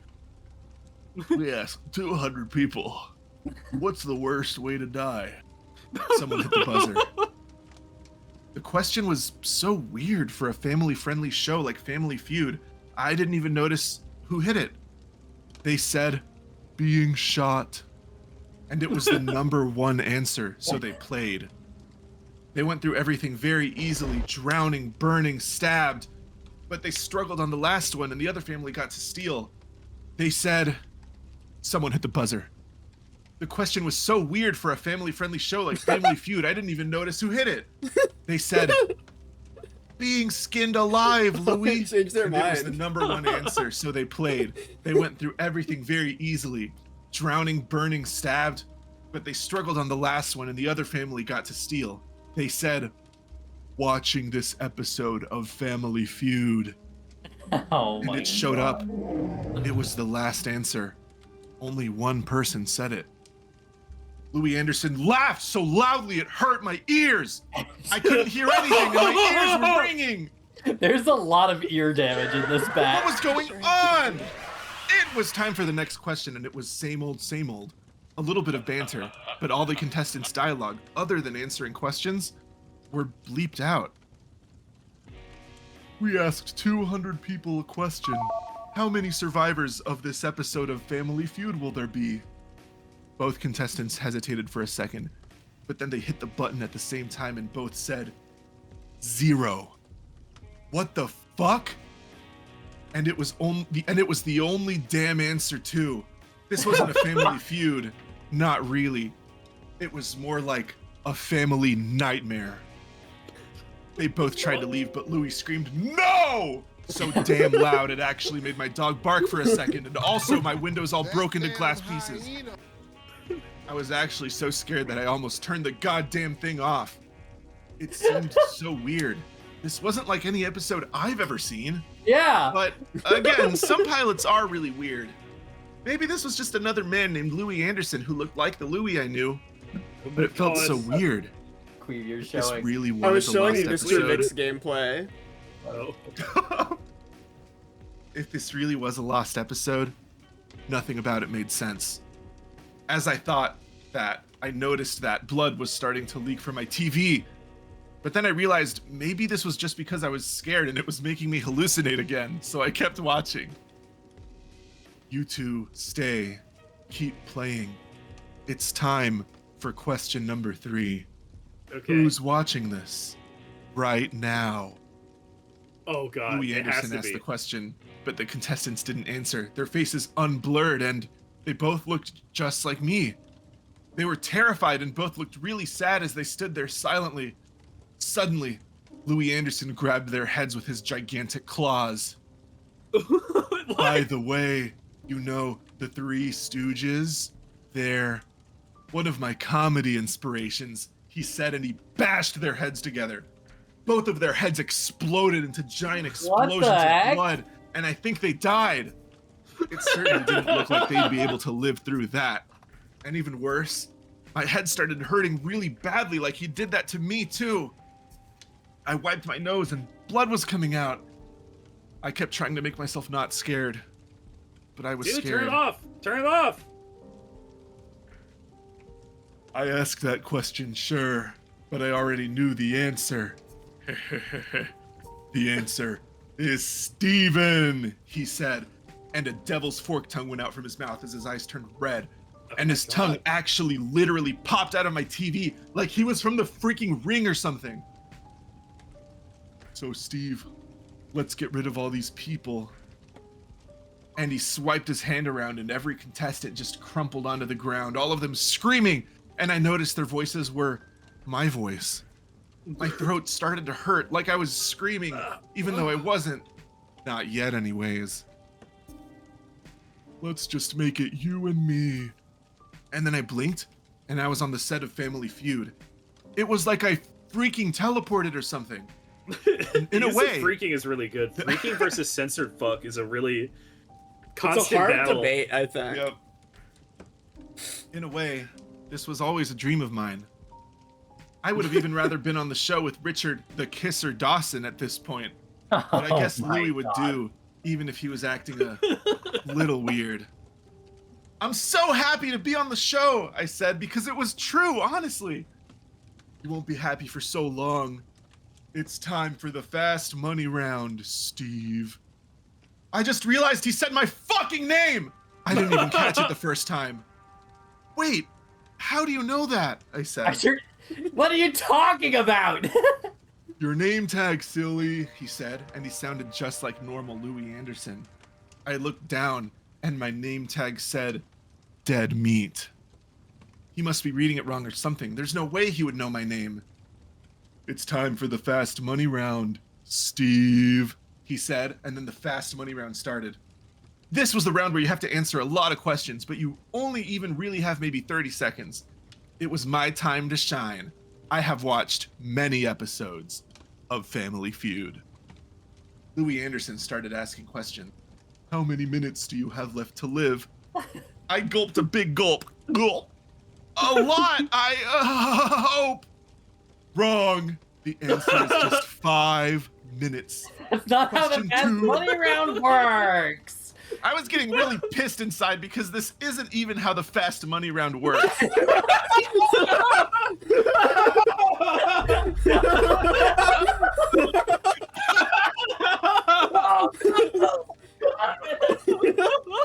But the episode was really weird, so I kept playing. Oh my god. Who is going to kill you? Natural causes, I said wisely. Nope. Louis Anderson is going to kill you is the #1 answer. Anyways, let's try out question 3. Maybe you'll have better luck then, idiot. I started to realize this wasn't a normal episode of Family Feud I was in, and Louis Anderson was being mean to me, which really made me more mad. I wasn't gonna take that from a guy like him. I started looking around. I knew there were only 5 fast money questions, so hopefully I would have time to get out of the situation before it got really bad. Otherwise, he might even hurt me after asking all of his questions. Where is you going after you die? Louis Anderson said with a bad face on. Heaven! Bad face. Nope. It's hell for you, buddy. You'll be burning there forever. Question 4. I noticed that Louis Anderson's tie wasn't a normal tie all of a sudden. It was actually a knife that was covered in blood. I felt foolish that I didn't notice it before, but this might be my only way out of here. Who isn't going to be getting out of here alive? He said. You! I screamed at the top of my lungs and I jumped forwards and I grabbed his knife and I stabbed him in the heart. Oh, my you God. beat me, he said, his face suddenly looking very serene.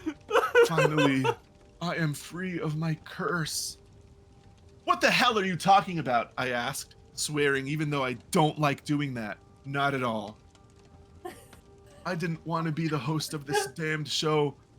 Did I really seem like a Family Feud kind of guy to you? Because I'm not. But you seem like you'd be a great guy to pick up this job. What? I yelled, but it was too late. I felt a suit growing on my body and my head was full of surveys. That's right. Whoever watches this tape, if they survive, they're the next host of Family Feud. It's your gig now, Steve Harvey. What? Oh I my yelled again. god! Oh my But now I was god. behind the podium. And I Oh was my surrounded by god. feuding families. I looked at my hands that used to be covered in Louis Anderson's blood and they were clean and had cards in them. What? I said. I looked at the card. I didn't want to re-rad the question, but I had to. What would you do to Steve Harvey's bald head? I heard someone buzz in. They said, slap it! I felt sick to my stomach. I The remember screen that said that was episode. the #1 answer. This was going to be the rest of my life. But, well, maybe you should check the mail. Because you might have a certain tape in the mail. And maybe you can try out this job too. That is, if you can kill me, Steve Harvey. Great. That's fucking crazy. Great That's story. fucking I got crazy. really That scared when one's it so called me out. good. That one's so good. I didn't like that. That was scary. I love that one. That That one was was great. awesome. That might be the funniest one I've ever read. It's funny because I thought like, oh, he's Steve like Steve Harvey, and it completely left my mind. It like completely by the end. Oh my god. That's what I said at the end of the story when it was revealed. That's awesome. We learned something. This might be the funniest one ever read. Clearly somebody's forgetting about... Did we ever read the one about all the Mario toys? Yeah, the Mario toys is maybe my favorite creepypasta ever. I think about Mario toys creepypasta. I would go as far as to say once a week. In my life, I'm always thinking about that might be true. I think about it a lot. I always am thinking about like, what if every time I like look at a toy, or get a toy. Tyler, you just missed the shot and chaser of Devil May Cry creepypasta followed by Family Feud. We had Devil May Die, and then we had Family Feud episode 666. One after another. You would have really loved those. I've got a real humdinger for all of you. This one's called An App Called Forbidden Fruits Gave Me More Than Good Food. That's such a long name! Why is it so long? It's been 3 days since I last used an app called Forbidden Fruits. And I've become weak to the point where I can hardly stand for over 5 minutes. It's all AI now. Oh, here we go. And sorry, I know that I have no choice but to open this goddamn app and make a new purchase. It'll take around 3 hours for the delivery, and I really hope I'm not dead by then. Okay. I first saw an ad for this app on my Facebook timeline, and the first couple of times I saw it, I would pass by it without giving it a read. Honestly, I'm not the most financially set person in the world. Hell, I can hardly afford paying for all the necessities already. Okay. Advertisements. A grocery delivery service seemed like a luxury I could never afford, especially since they claimed to only deliver the highest quality fruits, vegetables, meats, and all other groceries. It wasn't until I saw the claim that they would guarantee to be cheaper than buying it from any marts. I finally decided to at least download the app and give it a look. It took around 3 minutes for the app to download and install. When it was finally downloaded, an app called Forbidden Fruits sat snugly between Facebook and Reddit. The loading screen was a photo of what I could only assume as Eve, taking what looked like an orange from a snake. After a couple of seconds, I was greeted by photos of all sorts of food, and a price tag on the bottom of each photo. They weren't lying about the prices. They were so low it seemed like a scam, which is why I decided to spend the minimum, which was $10. I went with a pack of 2 steaks for $6, 6 apples for $2, and the rest on a couple of bags of chips. I tapped on checkout, and it took me to a screen where I needed to fill out the general payment details, address, and contact number for delivery. Around 2 hours later, I heard a knock at my door. Perfect timing. It was around 5 p.m., and I was really hoping to eat some steak and chips for dinner. Oh, it's a British story. You have to do a British voice for the rest story. Of Oh, please don't actually. Don't do that. Never mind. I take it back. The delivery guy was wearing a small white face mask and sunglasses. He didn't say a word as he handed me a fairly heavy small paper bag. I told him thanks, and in response, he gave me a small nod before turning around and walking back to his scooter. There was a small picture of an orange in the middle of the bag with Forbidden Fruits written in red underneath it. Inside of the bag was everything I ordered, and even with the first glance, I could tell the apples were really fresh and the steaks were marbled beautifully. I could feel drool form in my mouth. By 6 o'clock, both the steaks were sitting in my plate, cooked to a perfect medium rare, and I had opened a bag of chips sitting next to it. Okay, it's Holy normal shit. chips. The steak melted in my mouth, and it left an explosive taste all over my taste buds. Shit, even the chips Stop that were swearing. not branded had the perfect crisp to them, as well as a very nice barbecue flavor. I ate an apple as dessert, and what can I say? Apple I was as dessert? disappointed. The apples were juicy, crisp, and had a taste that was far superior to any apples I had ever eaten before. The only odd thing that happened after the meal was the next morning, when I grabbed for an apple, I noticed they were all completely rotten. Even the chips inside the bag looked like there was a coating of mold on them. Disappointed, I threw them away, and I Aw. opened the app to see if there was anything on there that wouldn't rot so quickly. After looking through all of their options, I didn't see anything that indicated an expiration date. Disappointed, I was about to exit the app. There was no way I could afford spending $10 a day on food. But when I clicked to exit, a notification popped up. The minimum for delivery is now $5. This is promotional for 30 days. If you would like to take advantage of this offer, please confirm by checking the box and clicking continue. Of course Don't do it! Don't do it! It was perfect. The food was great. I didn't have to go to the grocery store or a fast It food molded restaurant. immediately. Since I worked at home, I was at the highest level of convenience. I was only disappointed that the offer was only valid for 30 days. The last day of the deal was 3 days ago, and like I said earlier, my body has gotten weaker by the hour. By the first day, I was coughing up blood. By the second day, these little things that look like worms with 2 legs started to crawl out of my ears and nose. What the I fuck? even chopped up a couple of those along with my blood. Today, I'm beyond weak. I can hardly stand up without feeling really dizzy. I can feel those little creatures swimming in my body. Today, I received a notification from Forbidden Fruits. We recommend ordering a delivery soon.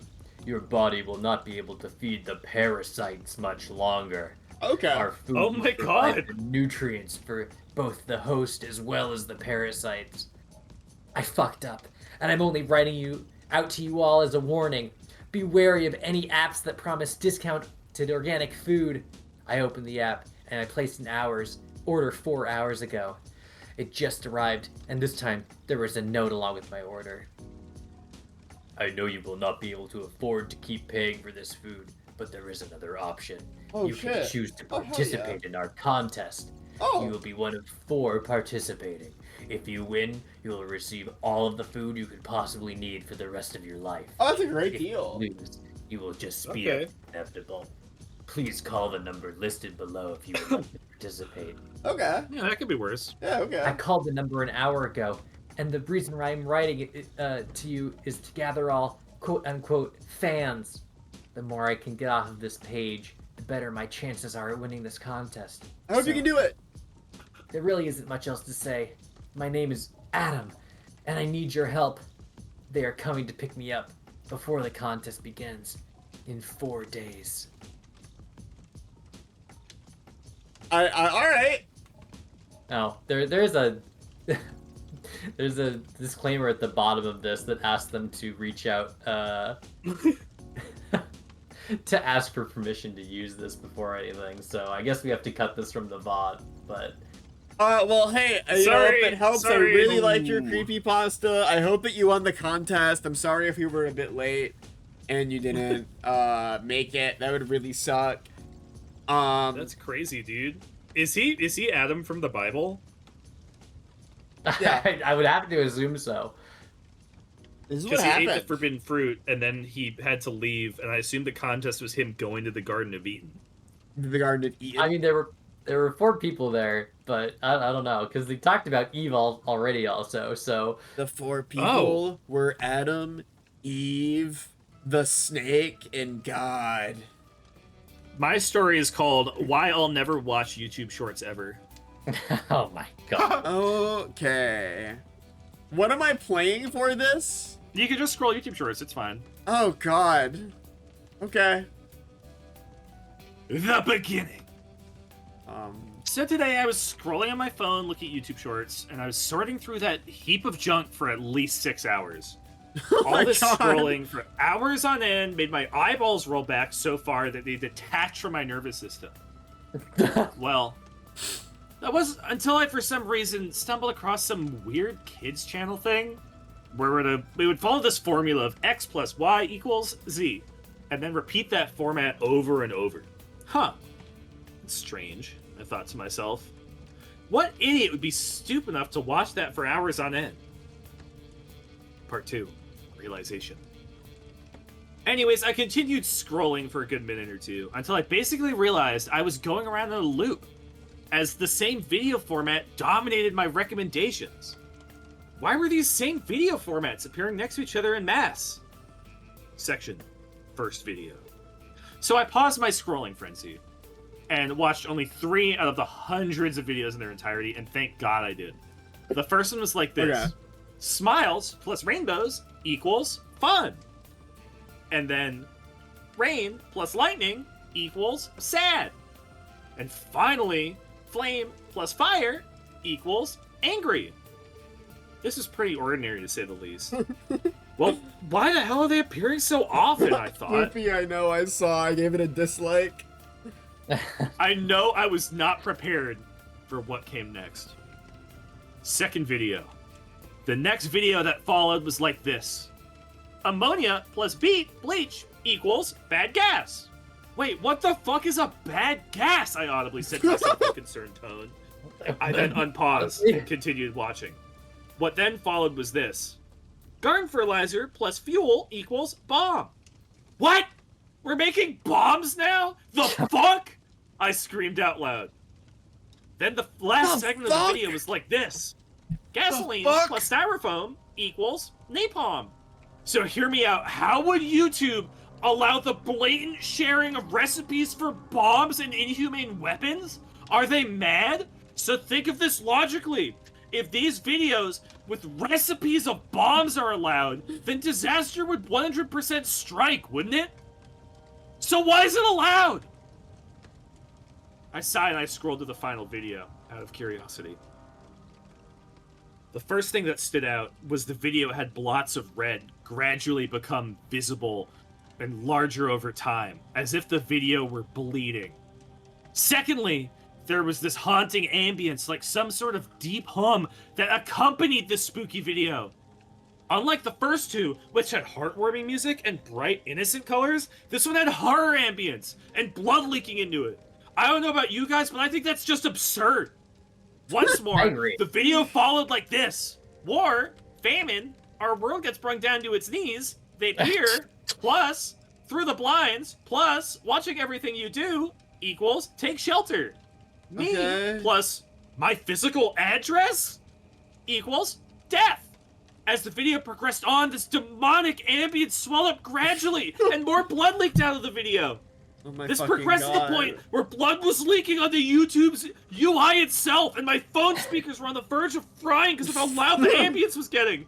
And then the last second, the whole screen was coated bright red, and a loud scream played, causing my phone speaker to fry and break entirely. Please tell me what to do. Is this normal? My phone won't turn on.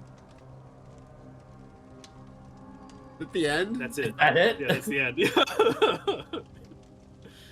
Oh my god. I like, are you a skateboarder in Sonic and BMX and video game? And I've never looked at YouTube shorts on this channel, ever. None of this has anything to do with anything I think I've ever watched. This is my channel I use exclusively to watch Nathaniel Bandy videos. And he hasn't even shown up. Tell me what to do. Is this normal? Please tell me. This story sounds like a YouTube short. It does. That story Oh was my nothing. God. It was nothing. It was just like... I was really scared. There was a lot of blood or whatever. Blood was coming out of blood. this fucking shit, but I didn't give a fuck, really. Not at all. Why? Oh, dude, it's insane. Why? Qweave, they were making instructions to make bombs on Ammonia YouTube. plus bleach equals bad gas? What the fuck? Why is it allowed? Why did they let this on YouTube? Like, I don't know. It's fine. Don't worry about it. Stop stressing out, the man. It's bathroom. gonna I'll be be right back. okay. Dude, I wanted to use the bathroom. This sucks. Why don't you just get another bathroom? Well, that requires a bigger home, and that's hard in today's economy. What the hell's what the fuck's a bad bitch supposed to do? You know?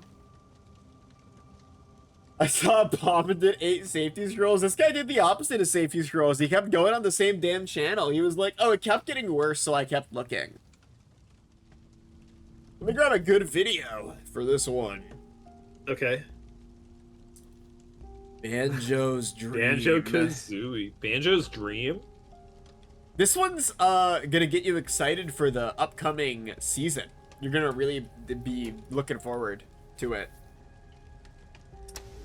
I woke up on a crisp Christmas morning. There was snow on the ground, the sun was shining. I woke up my parents, brother, and grandfather. I went downstairs to see a pile of gifts. As I opened the first one, I noticed it was an N64.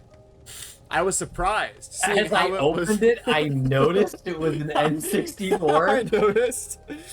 My astute observational skills allowed me to discern that it was an N64. I was surprised seeing how it was 2012 and I was 7 when I considered myself too old for Nintendo. And you'll soon learn, I was wrong.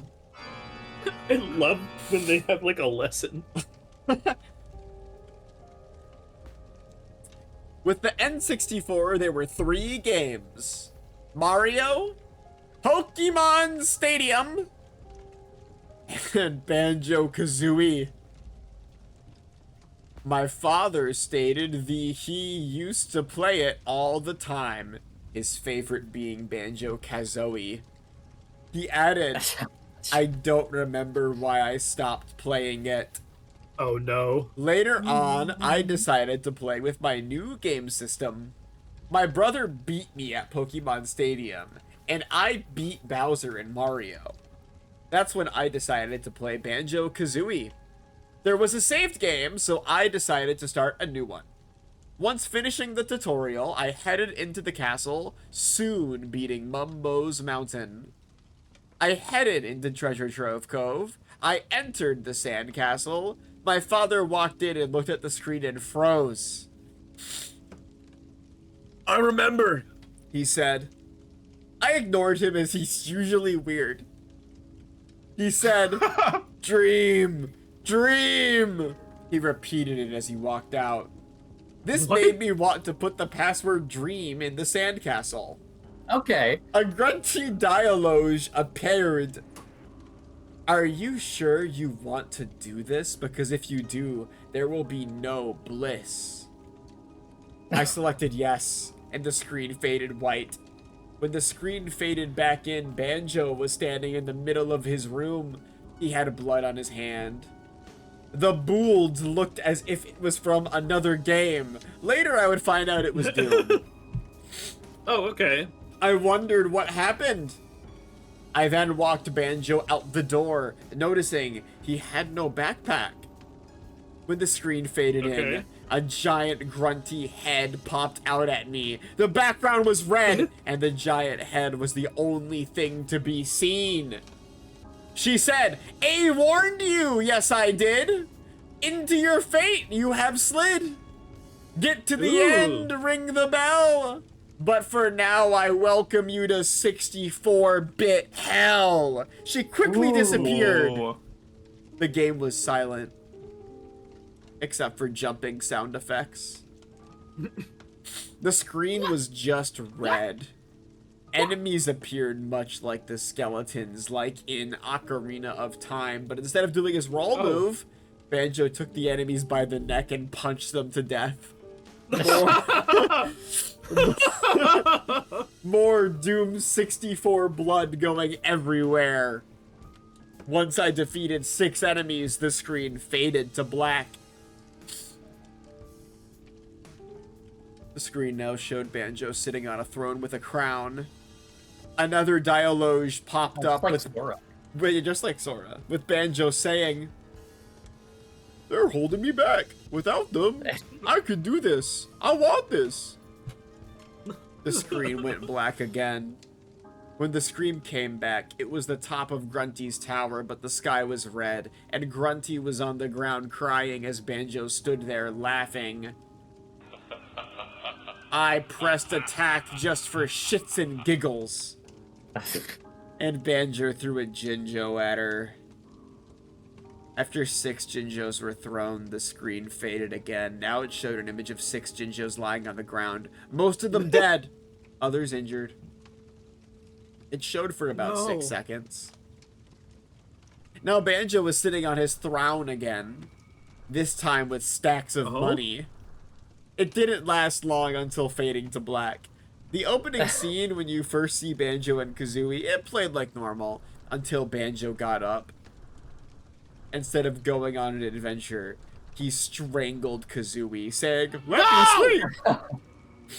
You wouldn't do that! He went to black again. Every major character in the game was now standing by a gravestone. It was Kazooie's. Banjo was there with his arms crossed. Why does she get all this attention? He thought. I had no clue why he was so jealous. Before fading to black again, Banjo moved in a way which looked like he was going to kill Bottles. Banjo was on his throne. He was standing.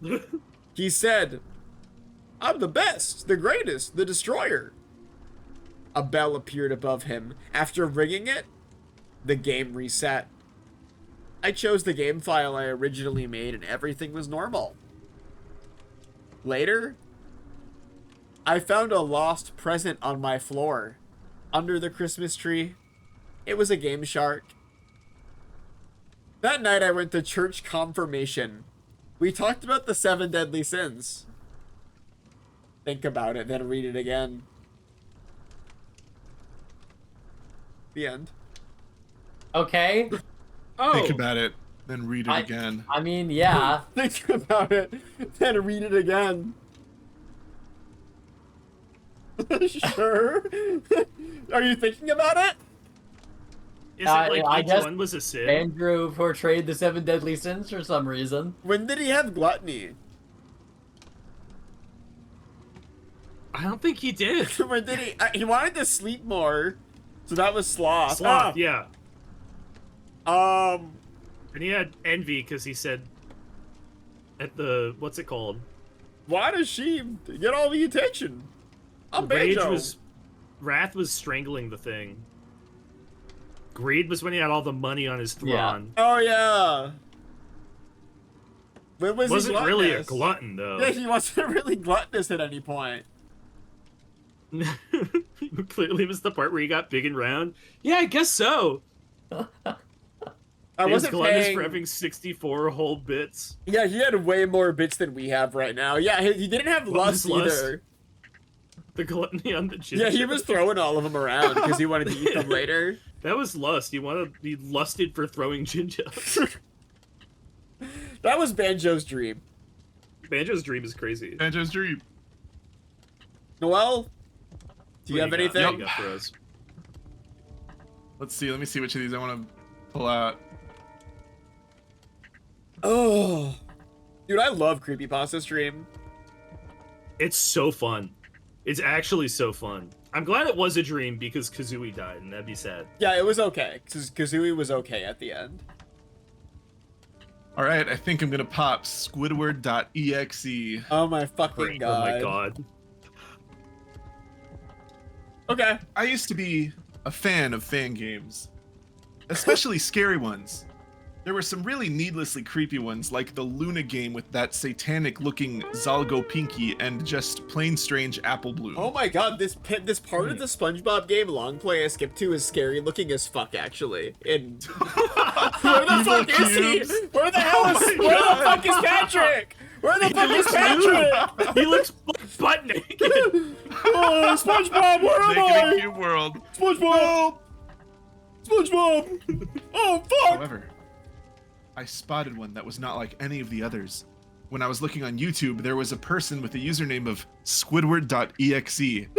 I clicked on it, and it took me to his channel. There wasn't anything on it, except in his channel title there was a link. I will not reveal it simply because I can't remember it.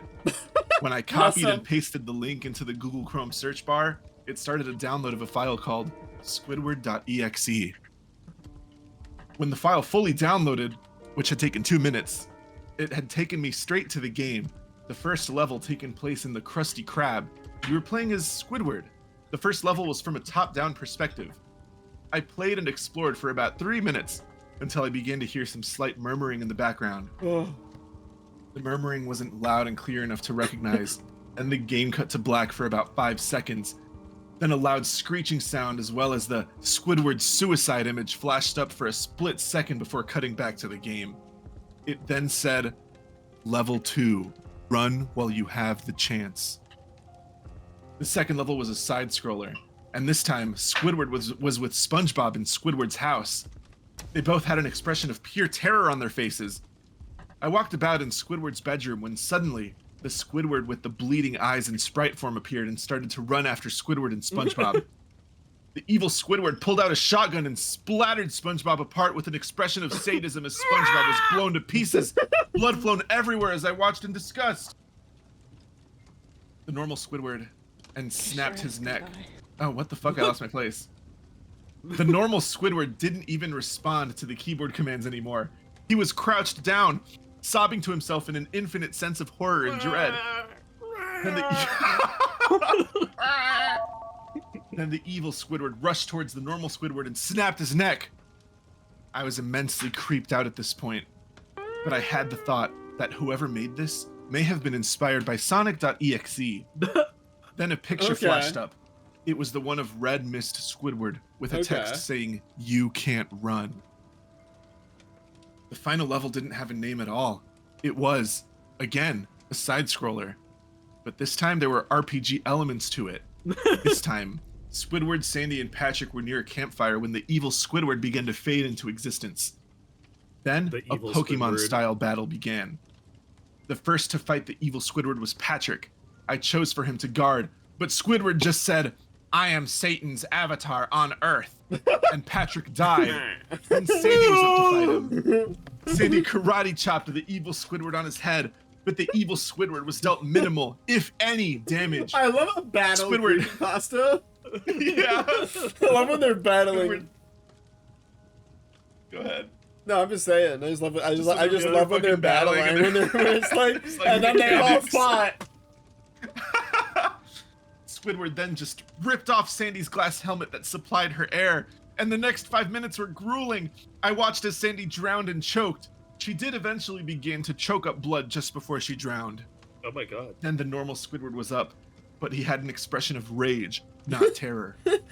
Both Squidwards pulled out a shotgun. I then got the normal Squidward to keep shooting, but that did only little damage. Then the evil Squidward finally shot the normal Squidward. Blood and organs flew everywhere during those last mentally scarring seconds of normal gameplay. No! It then cut to a picture.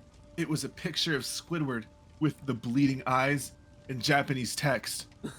I could not identify it. I never played another fan game ever since that incident. The end. Was there a picture, or is it like just there's just some Japanese No image. text Yeah, on just them? some Japanese text. We can make this. We can make this game.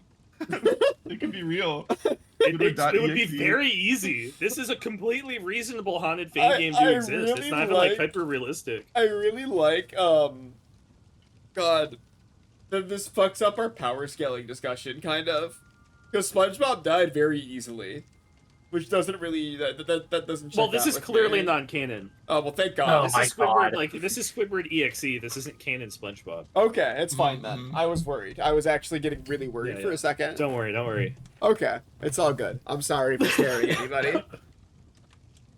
If he could have spoke or read Japanese, this would have been could like have solved twice it. the length and would have been so scary. Mhm. Squidward didn't know. If Mandy Ray was there, evil Squidward would have been washed. Actually, Like, true. actually true. She would have been like, "I'm SpongeBob's boyfriend. I'm SpongeBob's girlfriend. I mean, I'm gonna kill you." Mandy Ray, my name Mandy Ray. I'm Mandy Ray. Hey Seth, what you got? I got another real humdinger here. Okay, you always do.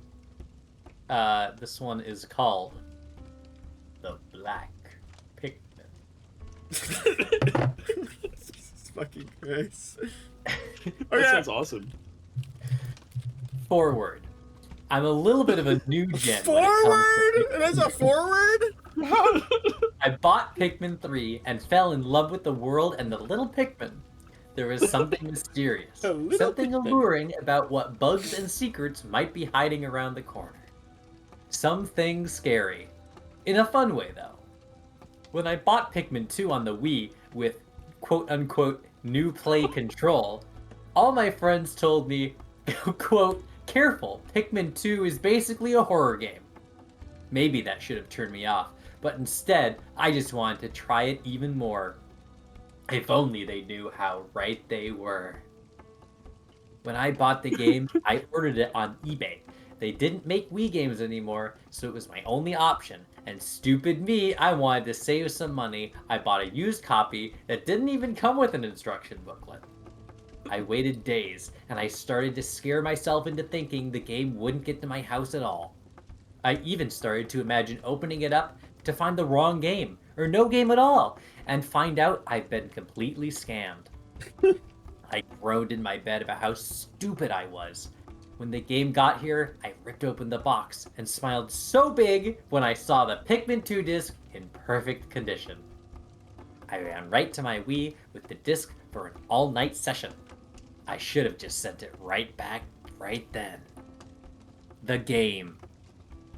Pikmin is a game where you play as a little spaceman named Olamat, who searches for treasure on a secretly post-apocalyptic Earth with a race of little plant men called Pikmin. Yeah, I've You heard can about make this. them run around, and they come in lots of colors with different abilities. What colors? What colors? In Pikmin 2, Olimar arrives on Earth with his friend Louie, and there are 2 new colors of Pikmin. The colors are red, yellow, blue, Oh, and the new white and purple. I played the game for hours. It was the most fun one yet. I loved all the dungeons and all the new bosses, and was starting to guess that's why my friends called it a horror game. Because it was good? Pikmin. What? Pikmin is full of scary things.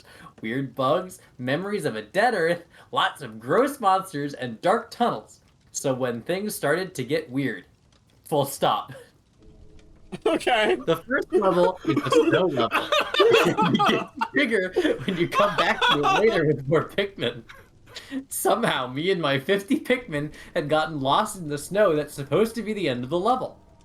I think I glitched up or something, and kept walking because I thought it was a shortcut. But the snow got thicker, and the music faded into an empty gust of wind. I saw the shadow of something in the distance. It threw my Pikmin towards it to try to attack it. Instead, my Pikmin started to dig it up. I threw all my Pikmin at it, and they started digging faster. The weird shape grew into 5 weird shapes. As they dug further, it started to look like they were digging up a giant human hand. Okay. I was blown away this was a Nintendo game, but I figured Pikmin is weird, so I gave it no mention, and my Pikmin kept digging. I think it's just kind of weird. This is 10 okay. minutes. I had dug all the way to the wrist, and I was starting to think maybe I could dig up a whole person, but with a horrifying loud crack, the arm fell to the ground, and dropped blood red piles of nectar on the spot it was dug from. It took 60 Pikmin to carry, and I didn't have enough to get it back to the ship, so I threw a red Pikmin into the red nectar. The Black Pikmin. When a Pikmin drinks nectar, it makes them either purple or white, the 2 strongest Pikmin. Okay, what? When a Pikmin did it, he screamed like he was drowning. He creamed? His red Pikmin soul rose up, and I thought I had killed him, but I saw his Pikmin body change. When he stood back up, all the Pikmin I had with me scattered, like they were hiding from him. He was pitch black. Every Pikmin has a single facial part, like ears, or a mouth, or red eyes, or a nose. But the Black Pikmin had all of them at once, and a bright red flower on top of his head. Okay. I whistled and whistled, but the Pikmin kept hiding. It sent a shiver down my spine. Is this what my friends were telling me about? Since only the Black Pikmin would follow me, I threw him onto the arm to see how strong he was. And to my shock, the screen said 999 out of 60, and he carried it back to the ship so fast, I almost got lost trying to keep up with him. When I got back, 4 more red flowers were in the ground, so I plucked 4 more black Pikmin. I had to see how strong they were, so I walked to the corner of the map to fight a bullboard, a powerful enemy. I had mashed the A button, but I seemingly didn't need to, because 1 black Pikmin killed him instantly.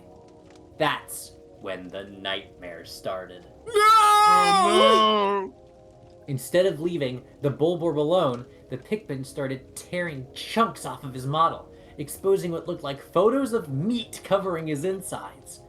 They started to crawl into him like bugs, and the bullboard played its scream louder and louder as its legs shook like it was trying to move.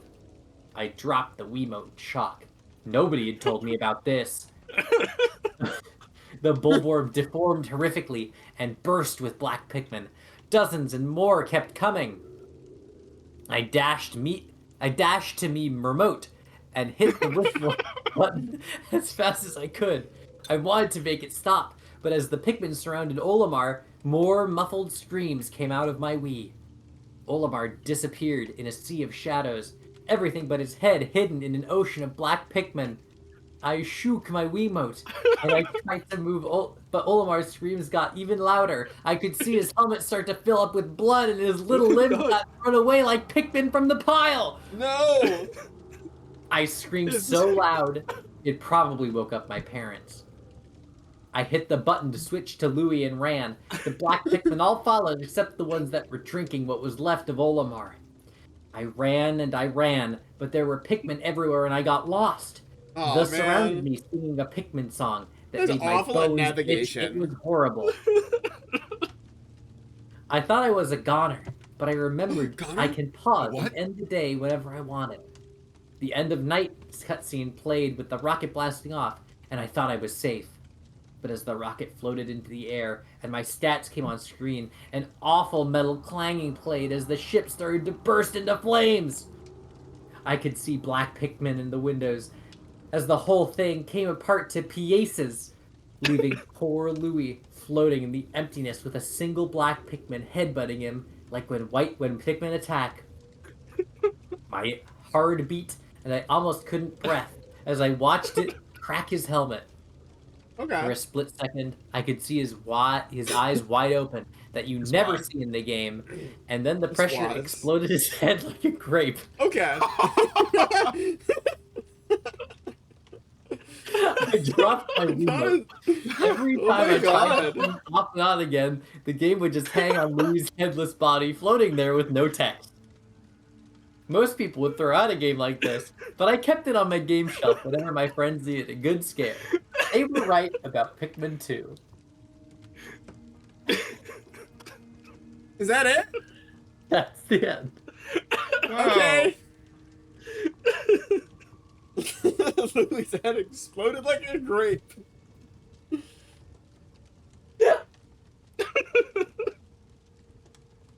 Alright. This kid doesn't give a fuck, man. You gave me a good scare. Why doesn't he care? I love a creepypasta protagonist that doesn't give a fuck. I love when they're just like, whatever. I didn't really give a shit. This is what Pikmin 2 fans say when they talk about Louie. Oh man. His head Just should everyone watching your explode stream is a acting like grape. what happened. They're like, yeah, I hope that he gets killed by the black Pikmin and they crush his head. I hope they blow up Louie's head like a grape. grape. I hope it's not like a grape, specifically. Exclamation point, explode Louie's head like a grape. Whoa, Boot, do you have any stories about Louie's head exploding Oh. like a grape? No, but, I have a SpongeBob one. That's Oh, good. similar. Mm-hmm. Close enough. This one's called The Destruction of Bikini Bottom. Two fucking SpongeBob's also in this go around. All right. We don't know what we're all picking. We have no idea. Yeah, I know. I like it. I like it. I was in the 6th grade, and I was a big fan of SpongeBob. I had gotten home from school, and I turned on the Nickelodeon. A bumper came up that said that this was a previously unaired episode of the show, and I got real excited. The intro played as normal. The title of the episode appeared. I like how fast It was the called episode started. That's The rare. Destruction of Bikini Bottom. I was confused why it was titled like that, but I didn't care. It starts at Patrick's rock and shows the back of Patrick sitting in his chair, watching nothing but static. Then it cuts to SpongeBob knocking on his door, and he comes in. SpongeBob asks Patrick if he wants to go jellyfishing, but he doesn't answer. SpongeBob repeats his question, and still Patrick gives no response. He goes closer, and as he does, the screen starts to turn red. As SpongeBob is about to touch him, Patrick says, "I can't take it anymore!" SpongeBob asks what's bothering him, but Patrick just moves past him and walks out of his rock. The next scene transitions to the Krusty Krab, and Squidward's at the register. Patrick enters with a flamethrower like the one he had in Pet Sitter Pat. Okay. He opens the door and stands outside. To my shock, he lit the restaurant on fire. No! Patrick then locks the door from the outside, preventing anyone from escaping. He then runs away, leaving a picture of a burning Krusty Krab. I hide my face under the pillow as I hear the deafening screams, the customers yelling for help. Oh my And then- god. Silence. It then shows the customers, Squidward and Mr. Krabs' corpses with realistic burns. SpongeBob comes in, appalled at what has just happened. He asks, "What kind of monster could have done this?" As he walks through the charred remains of the kitchen, Patrick somehow teleports behind SpongeBob and says, "I did." Then he takes a butcher knife from the cutting board. SpongeBob starts to panic and says, "Patrick, why?" Patrick's voice becomes very distorted and he says, "Now that you've found out the truth, you must die." Patrick then cuts a circular hole in SpongeBob's chest and it starts spewing blood. I started to cry. As SpongeBob starts to bleed out, Patrick takes SpongeBob's spatula and makes a Krabby Patty, replacing the patty with the chunk of SpongeBob's body. Okay. Yeah. It shows SpongeBob's first-person view, and then Patrick What? takes a bite out of the Krabby Patty he had just made. The last thing SpongeBob sees is Patrick's hand coming towards him. His hand coming towards his face, and then he twists it right off. Patrick then eats SpongeBob's face along with the rest of the Krabby Patty. Oh. Oh, okay. Yeah, that Patrick makes then sense. enters the chum bucket, where Plankton attempts to greet him, but Patrick steps on him. This time, however, unlike the usual splat shape Plankton turns into when crushed, blood appears underneath Yeah, okay. Patrick's foot. I was just wondering. Patrick then uses Karen and launches an atomic bomb set to strike Bikini Bottom in 10 minutes. What? Patrick then kills a passing fish and steals his boat and escapes from Bikini Bottom a minute before the bomb hits. Man. Sandy now just notices the bomb, but she already appears to know it's too late, and she curls up and starts uncontrollably crying. 10 seconds later, an explosion is heard. The shockwave arrives at her house. Sandy and her house are annihilated and vaporized, becoming nothing more than a pile of ash. What about everyone else? Are they fine? The bubble transition plays, and Patrick then appears on the screen. He has no eyes, and he then takes out the same knife he used to kill SpongeBob. I could tell because it was still bloody. He then throws it at the screen, and I ducked! I swear I could have felt it graze my hair! Patrick slowly says, "We can all escape, Ethan." I was worried he, a mass murderer, knew my name. He then said, "Only if we do this." And he takes out a pistol. He pointed at his head and pulled the trigger. No! Bits of brain and Patrick! blood were flying everywhere, Oh and the my screen God. faded to black. This Then isn't fun at all. the episode ended. The next day, I told my friends what I saw, but they called me crazy and said there was no new episode of SpongeBob. I looked for a list of SpongeBob episodes, but it wasn't there.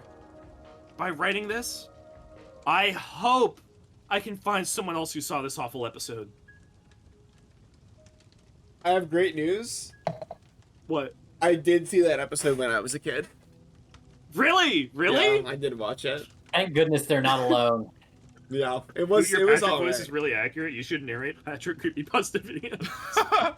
From the love perspective to. of Patrick. We all have to do this.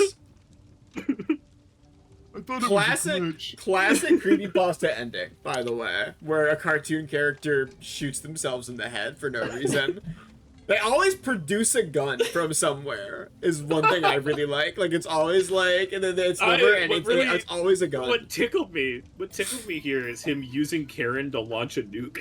Which exclusively kills Sandy, I guess. Like, it's No, like... it blows up all of Bikini Bottom. Oh, okay. I just kind of read it as only killing Sandy. Like then... he shoots it at Sandy's house. Yeah, because they only really mention Sandy's house. Patrick takes a gun and says, Persona! Persona! Oh, man. So many classics tonight. I think it's a really good lineup. Why did Patrick bother escaping from the bomb if he was going to shoot himself anyways? Good question. He had to talk to Ethan. Yeah. Remember that.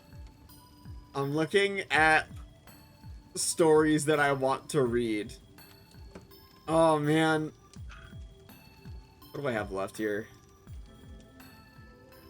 I loved the Super Smash Bros. Super Smash Bros. Notice the past tense in love. I played all the Smash Bros. Games, having fun with each one. I was, as with everyone, hyped for the new game.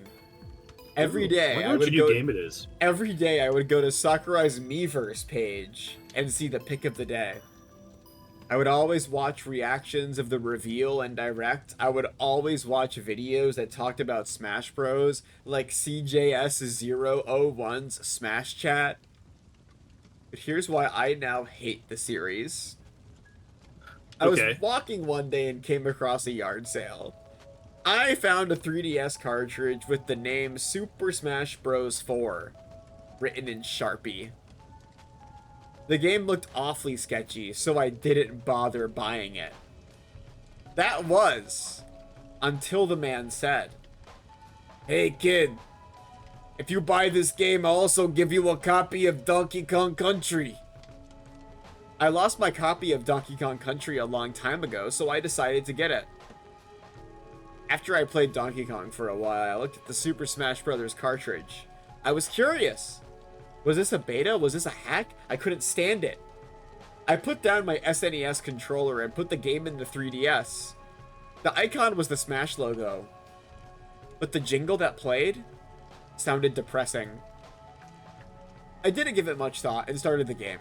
After 8 seconds of loading, I came to the main menu. It looked a lot like Brawls, so I thought this was pretty much a beta.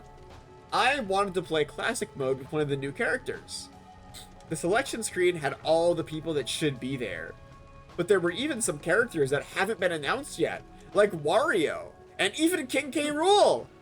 Ooh! I selected Mega Man, and then I pressed start. There was no voices yet, and the intro screen for the stages were just simple text. I still had fun playing as Mega Man, using his cool moves. When I reached the last stage, I expected it to go to Master Hand. But the text at the intro just said, "Versus." Oh god, no. I freaked out a little. Was this just a sick joke from the developers?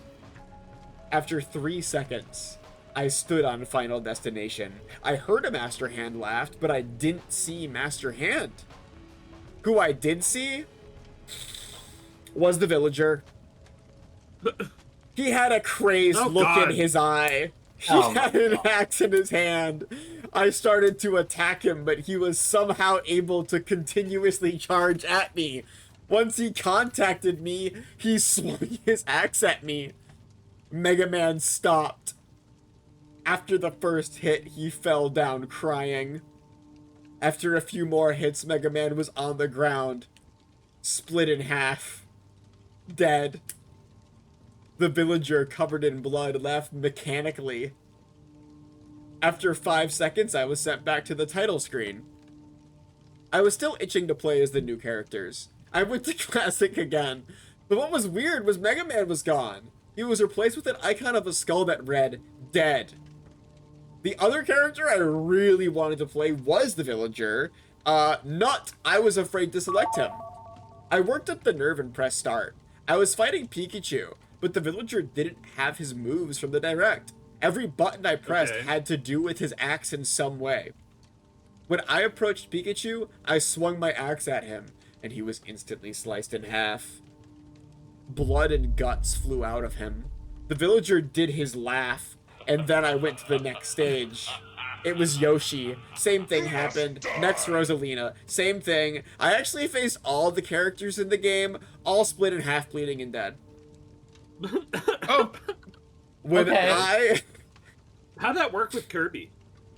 When I reached the last stage, something weird happened. I was in a stage with random now code in the something weird background. The villager was bloody as heck. Just then, I saw someone come. It was Sakurai. What? Then he actually started to speak. Phrasing. Villager! Villager, why are you doing this? He said.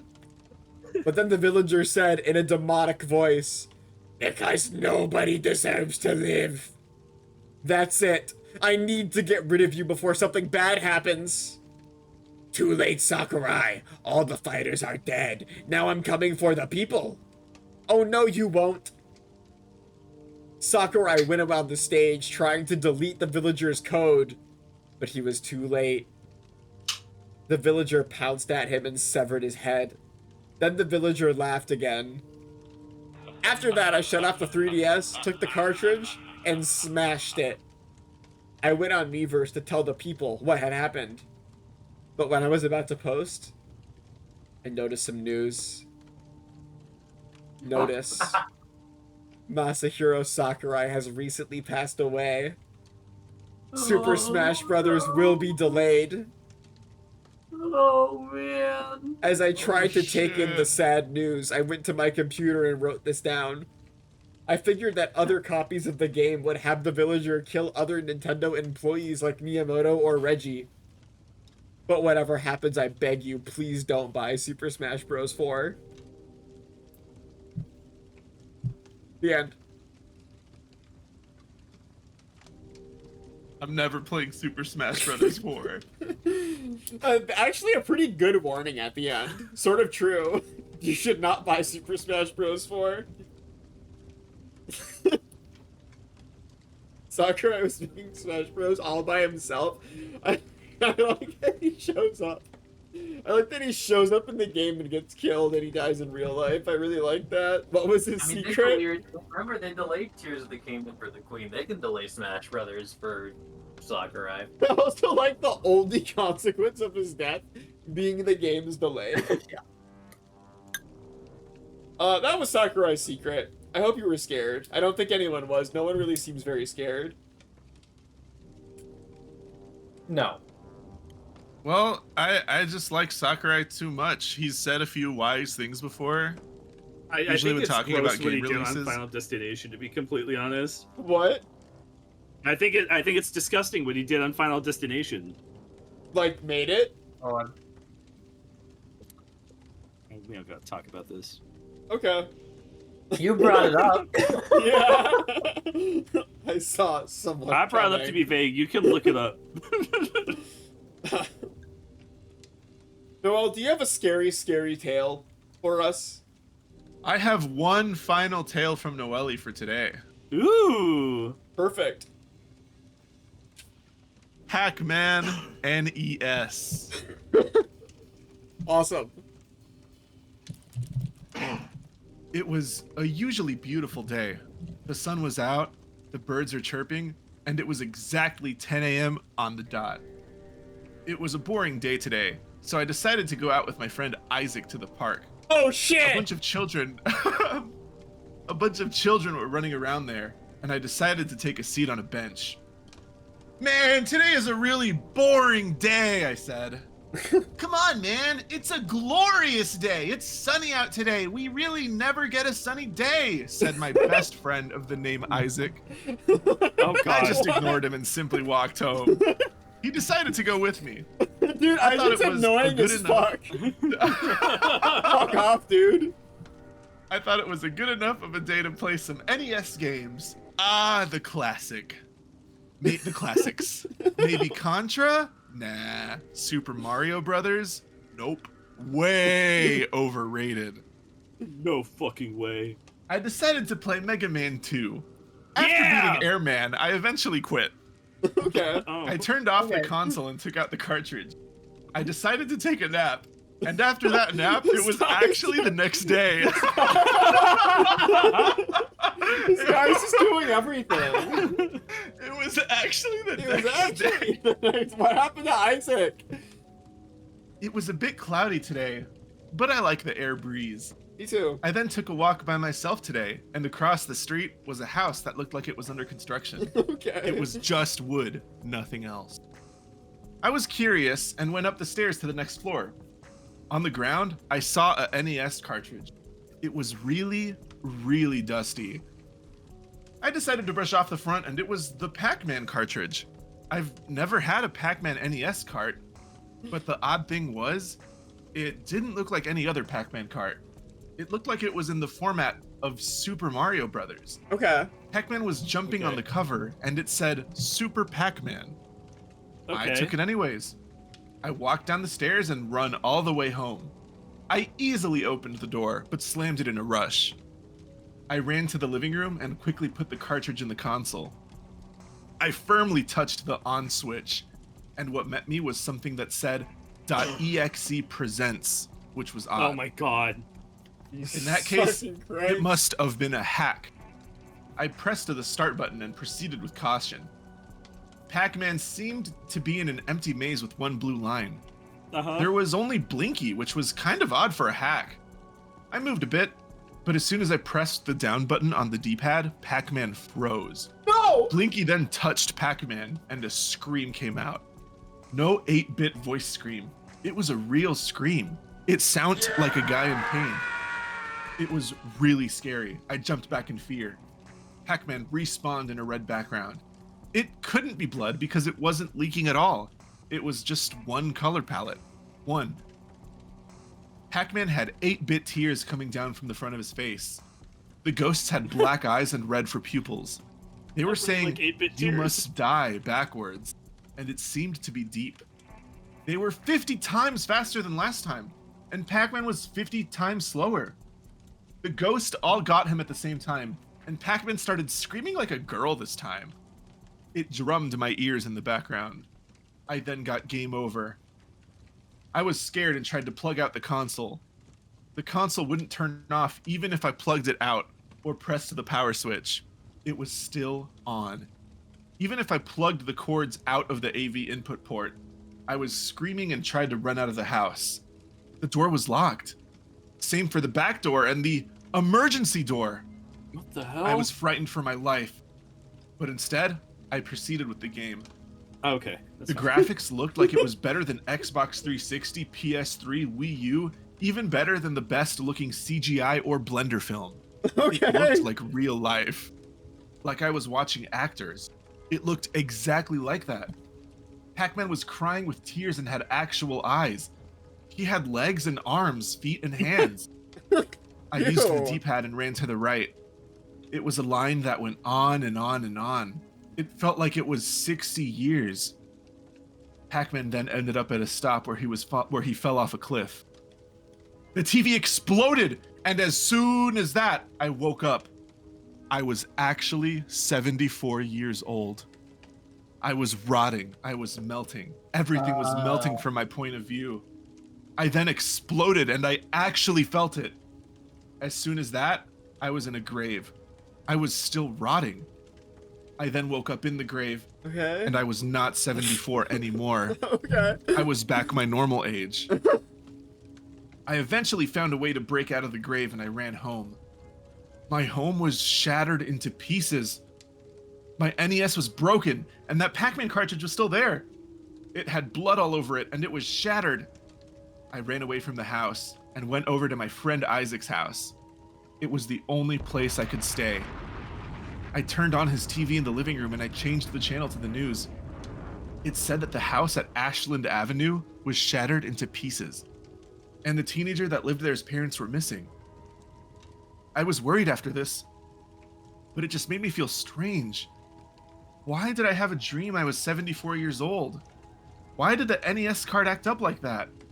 I really didn't know what was going on. I just decided to ignore it.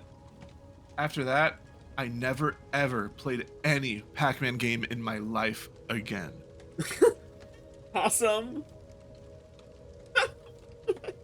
The end. I feel like Pac-Man that makes you old. I feel like I was 74 and I was basically like a dead fucking corpse in a grave. The line, I was actually 74 years old, is great. And it was actually the next day. It was actually the next day. I would take a nap and then it was actually tomorrow. What happened to Isaac? Isaac was just chilling. Isaac was uninvolved. He's gone. Isaac like disappeared in the house. Isaac was there and then he was no longer there. Probably went home because it was actually the next I day. thought he would be really important. You don't mention your best friend by name 2 times at the beginning of a story. Twice. Synth, do you have a spine-tingling story for A us? I have one spine-tingling last story. spine-tingling story for us tonight. My spine is ready to get fucking tingled, dude. I'll be real. This one is called The Virtual Boy. Ooh! Okay. Damn hyena. Author's note. Please take note that this is a rewritten of one of Icy Pie's fewer known pastas. Never play The Virtual Boy for over 15 minutes. Okay. Which is something that I want, which also needs to be rewritten for a long time up until now. Okay. Also, along with a side note, please don't be confused with another Virtual Boy related pasta, which being the Entity in Red. Okay. Okay. The story. The Entity in Red.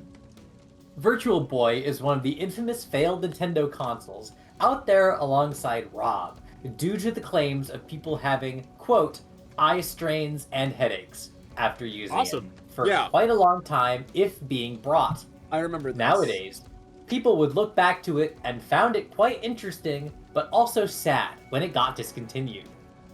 The games themselves wear this. Its palettes are only both red and black, just like the console itself. And the only way you could play it is to put the Virtual Boy on your eyes, just like a VR headset. Simple is that, and I'm not kidding, that is how you play the console. Please take note, it's from the 1990s, this console, so it might have went ahead itself away before the current generation that we all live in. When it was first released, everyone rushed into their local video game stores and bought it right straight ahead. They read the instructions and hook the console up and play one of the games that came along with it. The ever-loving, so popular Virtual Boy game of all time, Wario Land. Yay! The first thing they saw was the warning screen with the words, "Important. Read the instructions," and precaution booklets before operating. The R, E, and D in read are bolded. Okay. Appearing on the screen along with the bottom row, being the Japanese translation. Just like any gamers, would they accept it before another screen popped up, asking them to use the auto pause feature, which is where every 30 minutes the game pauses, just to remind people to take a break for a while before resuming their playtime. Very important. However, with some unlucky gamers, they select it off, just so that they start playing their Virtual Boy right in time. They would play the games for quite a long time, with one claiming of playing the Virtual Boy for a whole hour. This is when something happened. When was playing 15 minutes. when playing the Virtual Boy for the long time, the game would shut itself off seconds before a man in an office suit with a comically large tie, What? semicolon, looking very drawn for a Virtual Boy game would appear on screen, staring at the player with a small frown of disappointment plastered on his face. White animated scrolling text then would appear on both top and bottom rows, him saying in Japanese, "You've played the Virtual Boy for quite a long time." There was no music but silence, as a Okay. female Japanese narrator says the exact same thing as the text itself. Feeling weirded out at that certain point, gamers would finally stop using the Virtual Boy and then would experience a bizarre type of color blindness, seeing only both red and black as the result of using the console for a really long time. Okay. Some of the people would become panicked about it, trying to convince themselves that it was a dream. But however, it was not, with some reporting that they are seeing the same character from the Virtual Boy in their sight, but then popping off, making this whole scenario worse for them, as some of them have mental breakdowns over it, but it was claimed each time as, quote, sets of hallucinations. People would also have what they said was heavy headaches that was so severe and yet painful that they felt like vomiting for the rest of the day until they're gone on the next day, leaving them with either mild or severe memory loss from the events prior.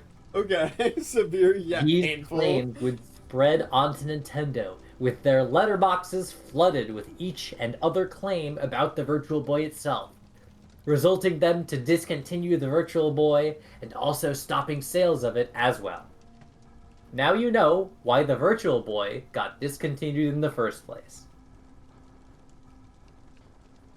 Yeah, That makes sense. That's fair. That's Yeah. not even that scary. It's just kind of cool. The scary man who appears on the Virtual Boy. So I'll be real, not to ruin the scare and not to crush the myth. yeah. That scary man with a business suit and a big tie, when you put him in the Virtual Boy color palette, that's Donkey Kong. Oh, that makes actually It's his a lot big of tie, sense. and his chest looks like a shirt. He looks like he has a business suit on. Yeah, that It's makes DK. sense. It does It's make friendly sense. DK telling you to stop playing the game. I just want to get that out there. Just saying, I know this one's true, but they're wrong, you know? You're right. The Virtual Boy bashing here is making me irrationally. Yeah, that's why I have to stand up for it, you know? Yeah, we love the Virtual Boy on this I stream. love the Virtual Boy Huge here. fans of the Virtual Boy. Boot, do you have a virtual story for us? You know, I'm gonna do Legends of the Hidden Temple. Okay, okay. It's a longer one, so I think this is a good send-off. Oh man. Alright, buckle in everybody for the big Here we go. frickin' finale. Now, most viewers are unaware that there was a 7th team in the true original pilot episode. The Yellow Frogs were the 7th team. The team featured a yellow golden yellow t-shirt with a dark green frog for its iconic symbol. This made the team stand out as all the other teams had yellow logo on their colored shirt. This pilot was never shown on air, and only an unedited version of the tape exists. This is due to the horrific and unexplainable accident that took place on set. Only a handful of people have ever seen the tape, and there was no audience at that time since it was just a pilot. The episode was called The Skull of... I don't know how to pronounce this. I'm gonna... Hold on, let me quickly get a pronunciation because this word comes up. Okay, awesome. Yeah, I think it's Louis.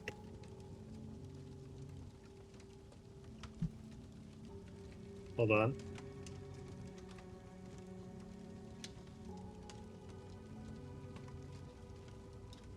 Akama Pachitli. Oh, man. The skull of Akama Chapitli. The feature artifact was the skull of the first leader of the Aztec people.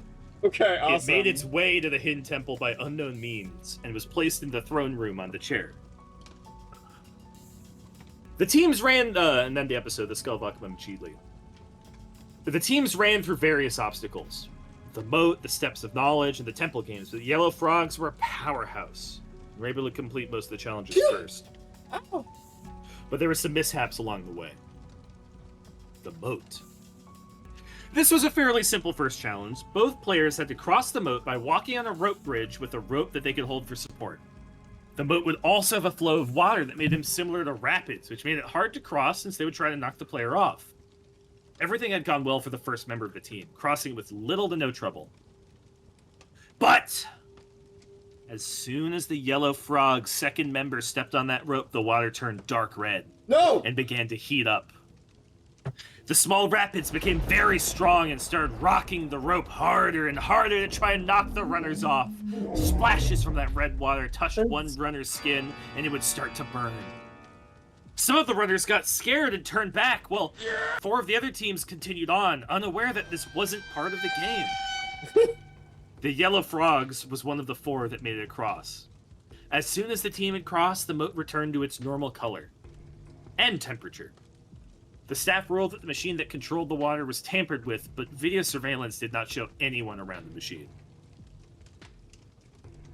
Game 2, The Steps of Knowledge. The burns were not that bad, and thanks to the waivers that the parents had signed, they could not be held liable for any physical damages to the kids. The producers decided to carry on. At the Steps of Knowledge, the teams were provided a story about the skull of Akamabachitli by Olmec, just like every other episode of the show. At first, Olmec was acting normal while telling the tale. However, when Olmec spoke of his great leader's name, the big stone-faced statue would slowly power off with mouth wide open, speaking in a lower tone that sounded demonic. They would have a few staff members run over to check the malfunction and have to restart Olmec. After the third time the stone-face spoke the name and his mouth opened wide, a large group of Cycloclosema spiders came sprinting out of the mouth and began to attack the nearby staff. Oh no, not Cycloclosema spiders!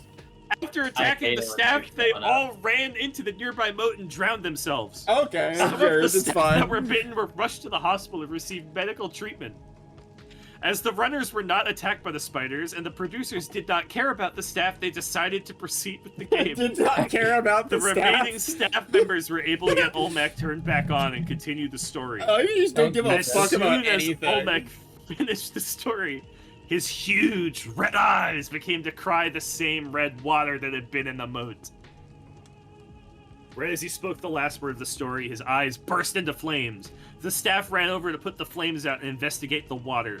It looked and smelt exactly like blood. No! They cannot come up with an explanation except it was a prank by fellow staff members.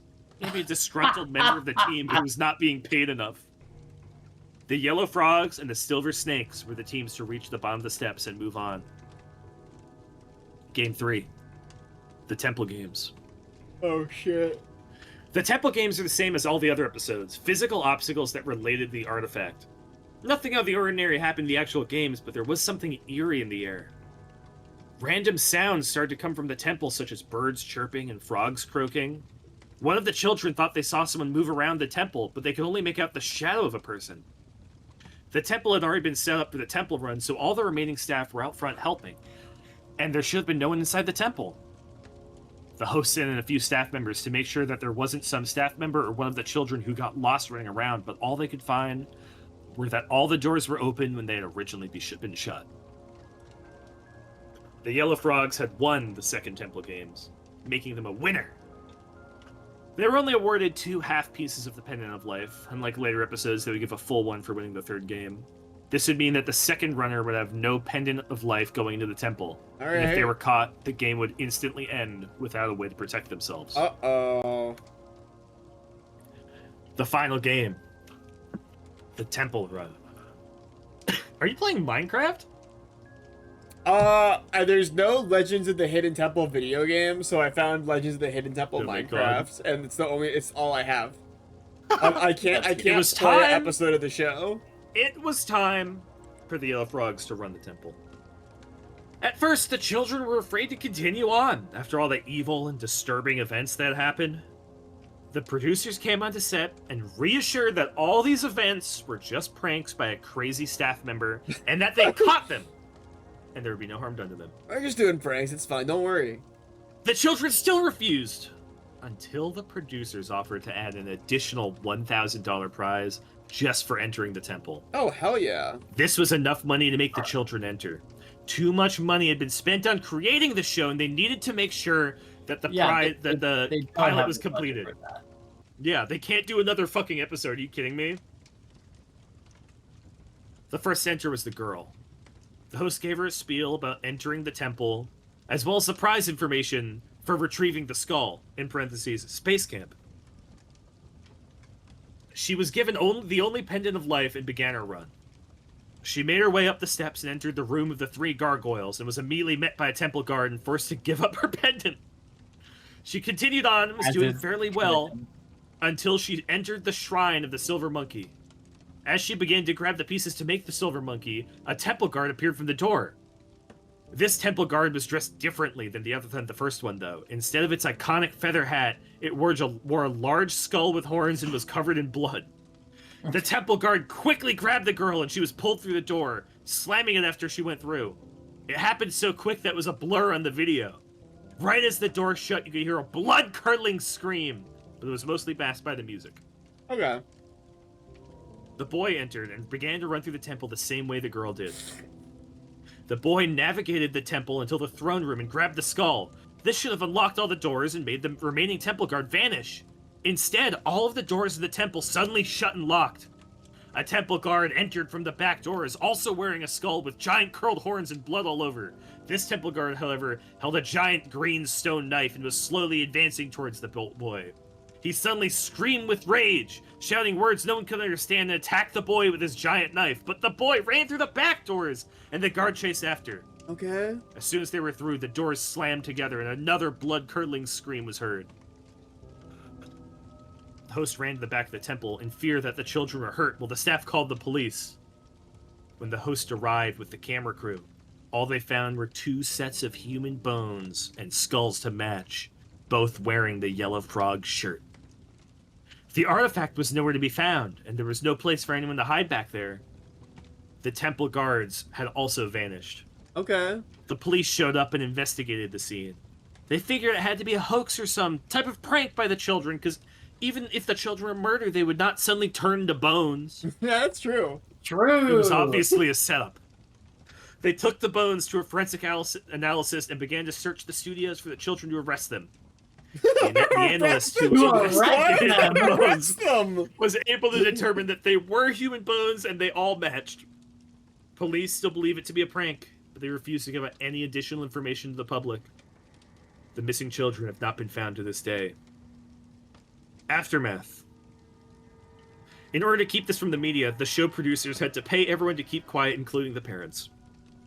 They also retired the Yellow Frog's name by burning the shirts as evidence so no one would ever find out about the events that happened. Okay. Damn. That's it. Great. Dude, that sucks. That the Yellow Frogs went out like that, I guess. I like that everyone just thinks everything's Some say a prank. the skull was the true skull, and that by bringing it into the temple, it made the temple cursed. Some say that the temple guards who took the children were real Aztec guards whose job was to protect the remains of the ruler and could not return to the spirit world until they had revenge on the thieves who stole the skull. Okay. Sure. Little If that's what you post-script. want to think, story writer. How much are you going to pay parents to talk about their dead children? Not talk about their dead children. You know, considering that they didn't have enough money to film a second episode, I think they're fucked. Yeah. They gave all those kids $1,000 a pop. And they could barely afford it. They were like, please. Well, they did. They saved all the money. They saved the space camp money and the money for the kids by them dying. Yeah, they So killed the they Yellow just used Frog that. so they wouldn't have to shell out. Before Oh. the end, can I read the last couple lines of one that I'm not reading because it's just uninteresting? Yes. This is from Felix the Cat Asphyxiation. The ending is the only funny part. Okay. And the scene ends with Felix relaxing in hell, with white text reading, "Whenever you get in a fix, you won't get to reach into your bag of tricks." Then the end credits rolled with the song Zombie by the Cranberries playing, and the next program began on the spot. Okay. Now the episode is in the DreamWorks animation vault where it remains forgotten to this day. DreamWorks. I guess so. I guess they own it. All Okay! right. We got That's some, it! We got some voting to do. There's a lot of good ones. Can I read the very, very end of one that I also chose not to read? I would love to. I would love to hear the ending. This is the very ending of Jimmy Neutron Lost episode. Sheen kills Jimmy. I wonder what happens in that one. A picture of Jimmy then appears a picture of Jimmy decapitated with very realistic blood, and Sheen saying with a demonic voice, "You are next."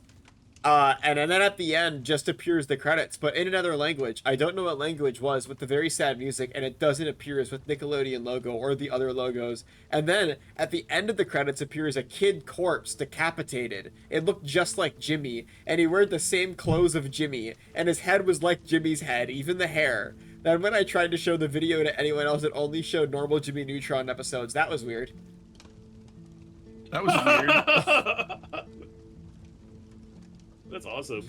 Okay. Well, let's see if we can suss some things out here. Qweave, can you start a poll of the stories that you read? Yeah. Oh god, okay. Or is Or this it's not poll poll, or is what's- what is it? prediction? Prediction. Okay. God, let me try to remember what I read. Which one was... How should I word this? Which was written by us. Yeah. It should just show up, like, in the chat, so... I don't know. Devil May Die's ending is too good, so I'm voting that. Alright, we have 8%. Well, we'll just answer with no additional statement, right? We have And then we'll talk about it at the end. Mario Kart 64 with 8%. Slenderman's House with 17%. Counter-Strike Global Death with 8%. Devil May Die with 23%. And Sakurai's Secret with 44%. I have great news for the 20 whatever percent. It was Devil May Die. Ooh! Congratulations. Chat, you Nice. got it wrong. Noel, what did you read? I read Chippendale Apocalypse, Okay. Squidward.exe, Family Feud 666, Alvin, and Pac-Man NES. You had a crazy lineup. You had a really good lineup. Like, actually just a really good All right, I'm lineup. starting Noel's vote right now as well. Chippendale Apocalypse, Squidward.exe, Family Feud, episode 666, Alvin, and Pac-Man NES. You have a minute. All right. Looks like we have 13. Oh, wait, hold on. That's the other one. You don't think it might be Okay. Pac-Man NES? Right now, Pac-Man NES is actually like, the inclusion of a character named Isaac immediately raises eyebrows for me. Is the problem? There's a lot that did that. There was Alright. an old man in the first one. We have Chippendale Apocalypse with 7%, Squidward.exe with 14%, Family Feud episode 666 with 65%, just 1% off from being thematically appropriate, Alvin with 9%, Pac-Man NES with 5%. It is Family Feud episode 666. I'm gobsmacked that Chippendale Apocalypse is real. That's crazy. That one was bizarre. Oh my god. Well, Synth, what's your guess? Yeah, Oh, so, what correct, did you What's have? your lineup? Yeah. My lineup was, let me pull this up. I had You were certain it was Chippendale. He beat on Dale because he had to. He did pee on Dale because he had to. I had Mr. Mix. Oh yeah. If you see a Manco crate on your front door, don't open it. An app called Forbidden Fruits gave me more than good food. Oh yeah, good old Forbidden Fruits. The Black Pikmin and the Virtual Boy. Virtual Boy. All right, you all have 1 minute. Again, Mr. Mix, Manco crate on your front door, Forbidden Fruits app, Black Pikmin, or Virtual Boy, and its dark, insidious truth. Black Pikmin. True. Ooh! That's what I You ready? Which thought. was not the most voted. Someone just Not spent a most shitload of voted. money Someone on it, just and that, dropped you a know. lot on it. That's- yeah. that's I what totally I thought thought. Black Pikmin was real. I totally thought Black Pikmin was not real. I don't know why. It was like there was something distinct about it. I accidentally hit my voice modification thing. Oh, okay. Okay, so Venonat plushie doll, Yep. Sora's World, Yep. Destruction of Bikini Bottom, Yep. Why I'll Never Watch YouTube Shorts Ever, Oh yeah. and Legends of the Hidden Temple Yellow Frogs. Okay, I'm starting this vote yet again. You have a minute. Venonat plushie doll, Oh, Sora's man. World, Bikini Bottom, YouTube Shorts, or Hidden Temple. Which one is not an authentic creepypasta? You have 1 minute. Boot got a little too into the YouTube Shorts one. It's because Boot has a lot of experience with YouTube Shorts. I love reading. I had a pretty good idea with the rest of them. This one I'm completely lost. Is this like the hardest one? I think this is the they're good hardest for the one. YouTube shorts. You have the most plausible amount, I think. Like, none of these are like an immediate clock as fake to me. Yeah, I think that checks out. I think the least real sounding one is what's it called? Hidden Temple. I think it's too long and specific, and I don't give a shit about Legends Hidden Temple. I just think it's funny. There's 17% Venonat Plushy Doll, 7% Sora's World, 17% Bikini Bottom. YouTube Shorts, nope. YouTube really good. Shorts, nope, at Uh-oh, 54%. uh-oh. Hidden Temple with 5%. Boo, So what was the final percent on YouTube Shorts? 54%. 54? Yep. Well, they're all wrong. It was Sora's World. That's what I was thinking. That's what I was leaning. thinking Yup, Sora's yup, yup. World. I was thinking Sora's World. Do we want to say who wrote each one? Why don't What you are, not? what is Yeah. our guesses? What are our guesses? What are our guesses? Yeah, I think that's important. So last year we did our 2 truths and a lie thing. Yeah. And we all read our own story that we wrote. Each one of us wrote one story. This year I was going to say we shuffled them. Yeah. We did the Okay. same thing, but then we shuffled them. Oh, okay. I don't know. You just saying we did the. It sounded like your sentence finished. Yeah, like that was like a weird. No, that was really. I was leaving you like a window to continue on your little I thought that stepping you were. stone I to thought you rise were. up off. I thought you were like cutting me off to avoid giving away the truth for some reason. No, you left Yeah. a big space. Because you so I was also easing you also open. were like doing that at the beginning of stream, and I was like, okay, I guess did it's that like at a the beginning, secret. and that makes sense. I but, guess it's like we shuffled them around. We did shuffled not all of our read. stories around. We did not read our own stories that we wrote individually. So like I did not Yeah. read the one that I wrote. Somebody else read the one that I wrote. The one I Yeah. read is not one that I wrote. Mhm. I think everybody who read their story should guess who wrote it. Okay, yeah. So Qweave. I think wrote yours? I think Synth wrote mine. What was yours? Devil May Die. Okay, Yeah. Noel. Yeah. Sorry, I gave up the ghost really fast. You gave it up? Oh my god. Okay. Well, I guess I don't know. I didn't know we were saving Well, them that takes for a up big that takes reveal. my guesses Yeah, away. I'm sorry, I forgot. I forgot that it was a secret. Okay. Well. Oh, who could have possibly written yours? Family Feud 666. I have no idea. So obviously my immediate answer is I think Qweave wrote mine. Okay. Sid, who wrote yours? I think it was you. I think it was me. Yeah. I did, until Synth explicitly said that they wrote Qweaves, think that Synth wrote Sora. So now I think that Sora must have been Noel. This is okay. How right are all of we? I did write Family Feud episode 666. Yeah. What, do I have a distinct style or something? You kind of did. You know what it is? What? This is gonna be so funny. When Noel was doing the voice for what's his name, Family Feud host, Yeah. it kind of sounded like Sans, What? and then it What? made me read it as your Sans writing, and I was like, oh, you're doing it like the same.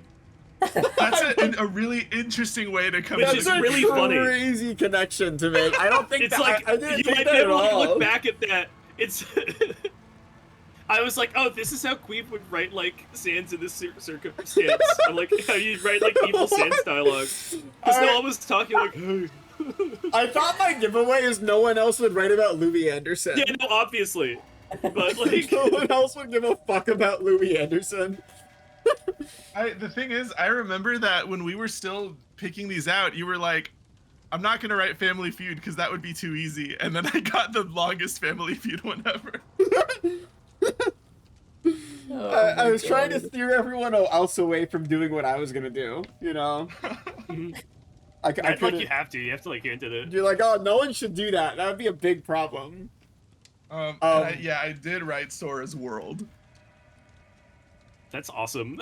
I could have never guessed that, for what it's worth. I was locked in on Synth just because Synth has been playing Kingdom Hearts. That's why I was so happy to see it come up as the one that was written. I was like, oh Yeah, man. 'cause you're like, oh, I'm off I the think hook. my giveaway for Devil May Die, other than it being Devil May Cry, which is also a thing that Synth has played. Synth is the only person who's finished they were Devil May split. Cry It was either game. one. Was I think that there are like a couple random words that are like that's a synth style word to use, and I think that the two malevolence one after another at the end of the story felt like a synth thing that would be like a joke. Is just like Okay. author randomly fixates on one word. Like It's at the embarrassing very to end. say that wasn't a joke. I just got tired of writing. Oh, okay, I well, saw somebody in chat say, wow, his name's not the Jester, this is a fake fan. And then my first thought was, oh, I get it, because it's like, Noelle stopped playing DMC 1, so she never got that far. And then I said, oh, wait, this is DMC 3. Noelle never would have even played this one, so that wouldn't even come up. So it's probably Sin. And then I erased that from my head as it went on. Oh my god. I don't know the Jester's name. I just know this. oh, his name Jester. is Jester. He says it himself in the cutscene. Oh, Says Connor. chat live. So So dirt. Once Tisk, again, tisk, you tisk. sullied our reputations for no reason. tisk tisk tisk.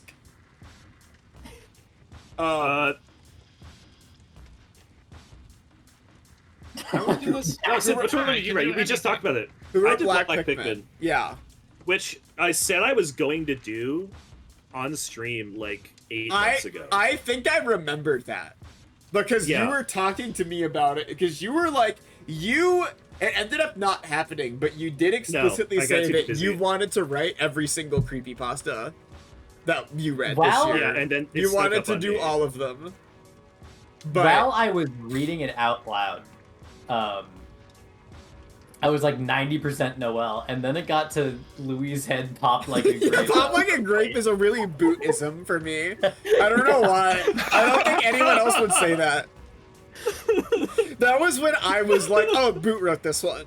Was Yeah. Louis' head popping like a grape, like distinctly. I was like, oh, no one else would describe it like that. Dude, I'm so mad everyone knew Family Feud was me. Everyone else, it was like a debate. Why? This has pissed me I off. don't think I had much it, debate. it felt a lot That's like you. something But like you I said. said, I kind of got the feeling that the Alvin one, not Alvin, the Chip and Dale one was also. I would never do. That was too explicit for me. I thought you were like laying it on. The for- second it's like, no, Qweave would never say piss on him. I think that writing a creepypasta that's explicitly in the style of like a really shitty like I'm trying to make fun of creepypastas, so I'm swearing and like everyone's fucking story is like funny conceptually, but I don't actually want to write that ever. Instead, I want to write about Steve Harvey's secret origin story. Where I really liked my picks this year, I gotta say. I was It happy was a with lot. most YouTube of my Shorts picks. one? YouTube Shorts one and was Venonat, I had a crazy. treat reading both of That those was so a much. crazy one. And My then SpongeBob is like a perfect bad one, dude. I think my favorite one I read was I really liked the Mario Kart one, which is the very first one. I was like, this is a strong start. It was so much.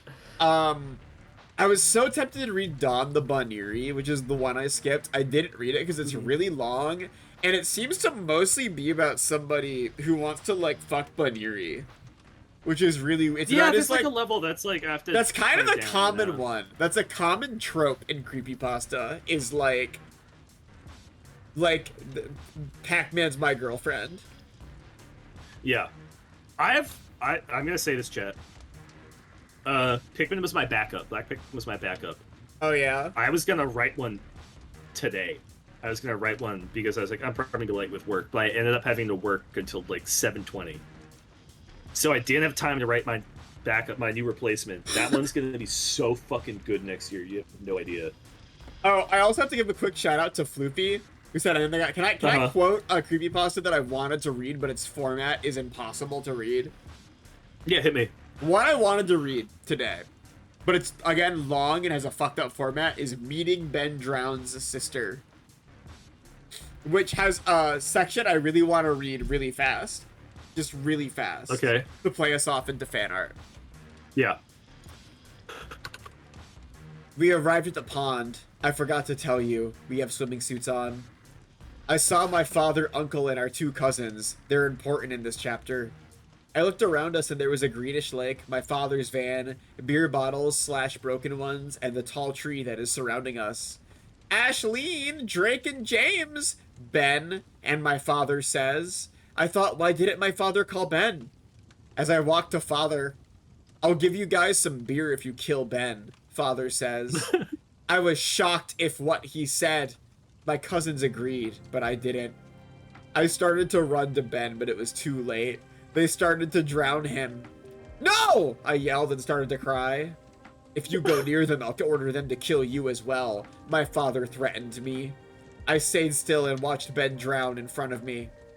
I cried silently as my father started to cut out Ben's eyes and gave them to Drake and James for a award, and some beer too. My father slapped me for not killing him with my cousins. Then they changed him to a cement block, and the worst part is today was my birthday too. Wait! Qweave, did you feel that? Did we...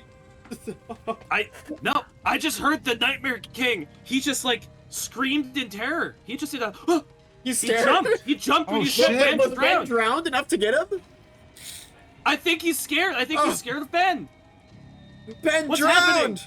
Oh my What's god. going on? The whole drowned! world is shaking.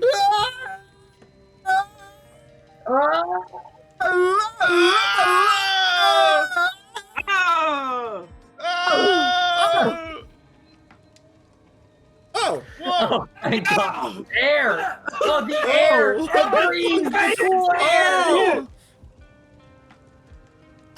Oh my god, Oh we're my so God. fucking back! We're so fucking back! He did it. We scared Oh. him. Wait, We're back. My scalp is tingling. Oh, Andy, okay. you're not on the TV. Whoa. No, don't worry. You guys are gonna come out in a second. You were in the deal. You took your Halloween costume off. No, my hair grew back. your shirt regained its color. You really It's a leaned into Halloween that miracle. Well, All the time that we were in there is catching up to us. Your hair grew back instantly. I'm so glad we're out of Nightmare King, back on the familiar campfire that I know Oh and my love. god, what a relief. Oh, Let's what look a at some long fan month. art.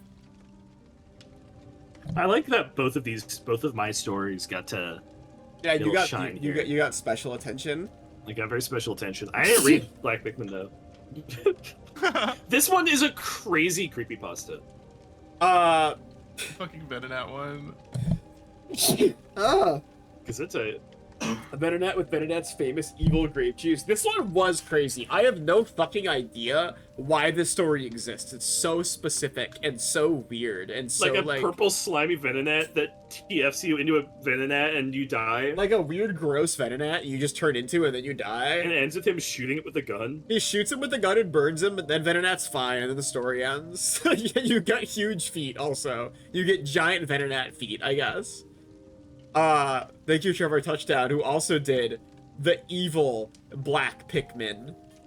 Which is highly inaccurate, by the way. Yeah, he has all the Pikmin features. You have to He remember has that. all the Pikmin features. He has the Yep. eyelashes and the big ears and the mouth and the nose. Yeah, but you know, I still like this. I like the yellow Pikmin. Yeah. I like grossed out yellow Fucked up Pikmin. Pikmin. Dude, when I get my hands on some red nectar, I go fucking crazy. I think the thing that should have clued us everyone in into me writing Black Pikmin is the fact that I spelled like everything wrong. Well, I didn't get to see that. Yeah, but Synth pronounced it all. Synth pronounced every one of my spelling errors. Oh yeah, that's the point, I think. I feel like if you do a Yeah. spelling error, it's important to like Of course, it's important to do that. But it classic was like every sentence. Watching dramatic readings on YouTube, dude. When I was watching My Immortal dramatic readings on YouTube back in the day, pronouncing the misspellings is like half the game. You know, it's Yeah. really important to do that. I don't think we have time to read all of this. I read it. I read It's it. really, really fucking funny. I can't read it is the thing because I also read it. I read this off stream. I read it. I didn't read it out loud. Alstor wrote a whole ass creepypasta. It's 1,800 words, which is about as long as my Family Feud Holy creepypasta. shit. By the way, I think Yeah. that's exactly the same length. I was reading this and I was liking it. There were things I liked in it. Right? I'm gonna give you some constructive criticism here, okay? Because I did read it, and I'm somewhat of a writer myself. And I'm liking it all up to here. I like I like a lot of things. I like that all the Qweave moderators are at a conference in Cancun. I like the part where the mysterious new character Kelly lists every tag that the stream I'm doing right now actively at this moment has. But also we're getting ready for a Fresh Off the Grill stream. Some good stream drops in here.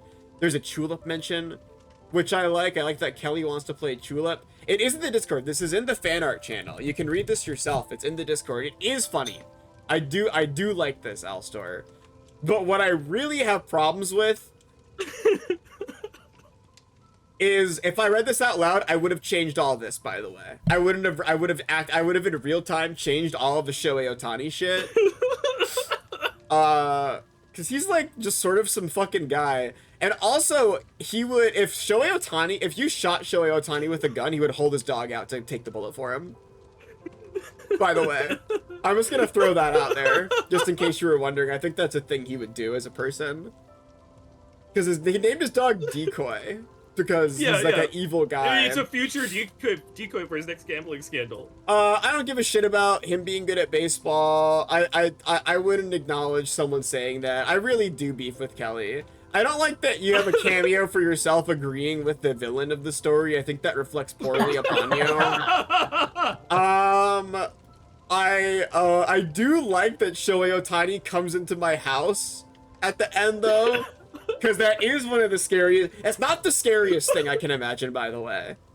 Because I do dislike Patrick Mahomes significantly more than Shohei Ohtani. Shohei Ohtani, I dislike half as a joke, half as a I don't like most popular sports player in any sport.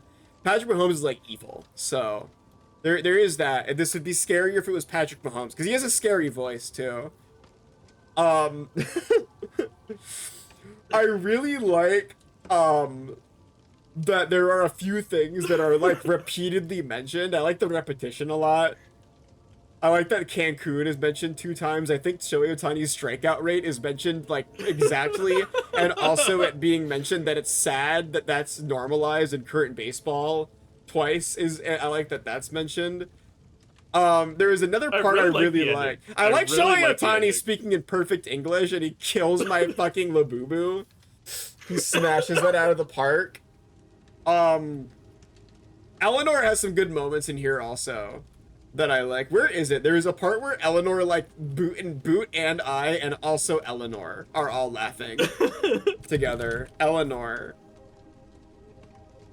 Yeah, the two of them and Eleanor laughed it off. I really like. Immediately after Eleanor was fast asleep. Eleanor was fast asleep, and then Eleanor laughed it off, which I like a lot.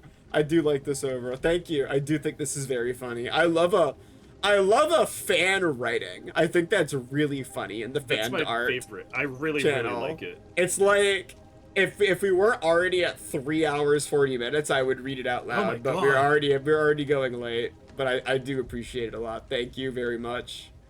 That's it. Thanks for coming out tonight. I had a lot of fun. I love doing the Creepypasta stream. One of my favorites every year. One of my big favorites. Thank you to all my fellow party babies for writing their beautiful stories. I think that's a very fun You're addition. welcome. This has been a wonderful little stream. Mm-hmm. Thank you all for coming around on a Tuesday. Of course. See you all on Thursday for Shaking in My Boots. I'm gonna roll credits. Good night and good luck. Everyone. Don't let the vampires bite. Don't let the Oh, don't bite. Goodbye, chat. don't die. Shoot.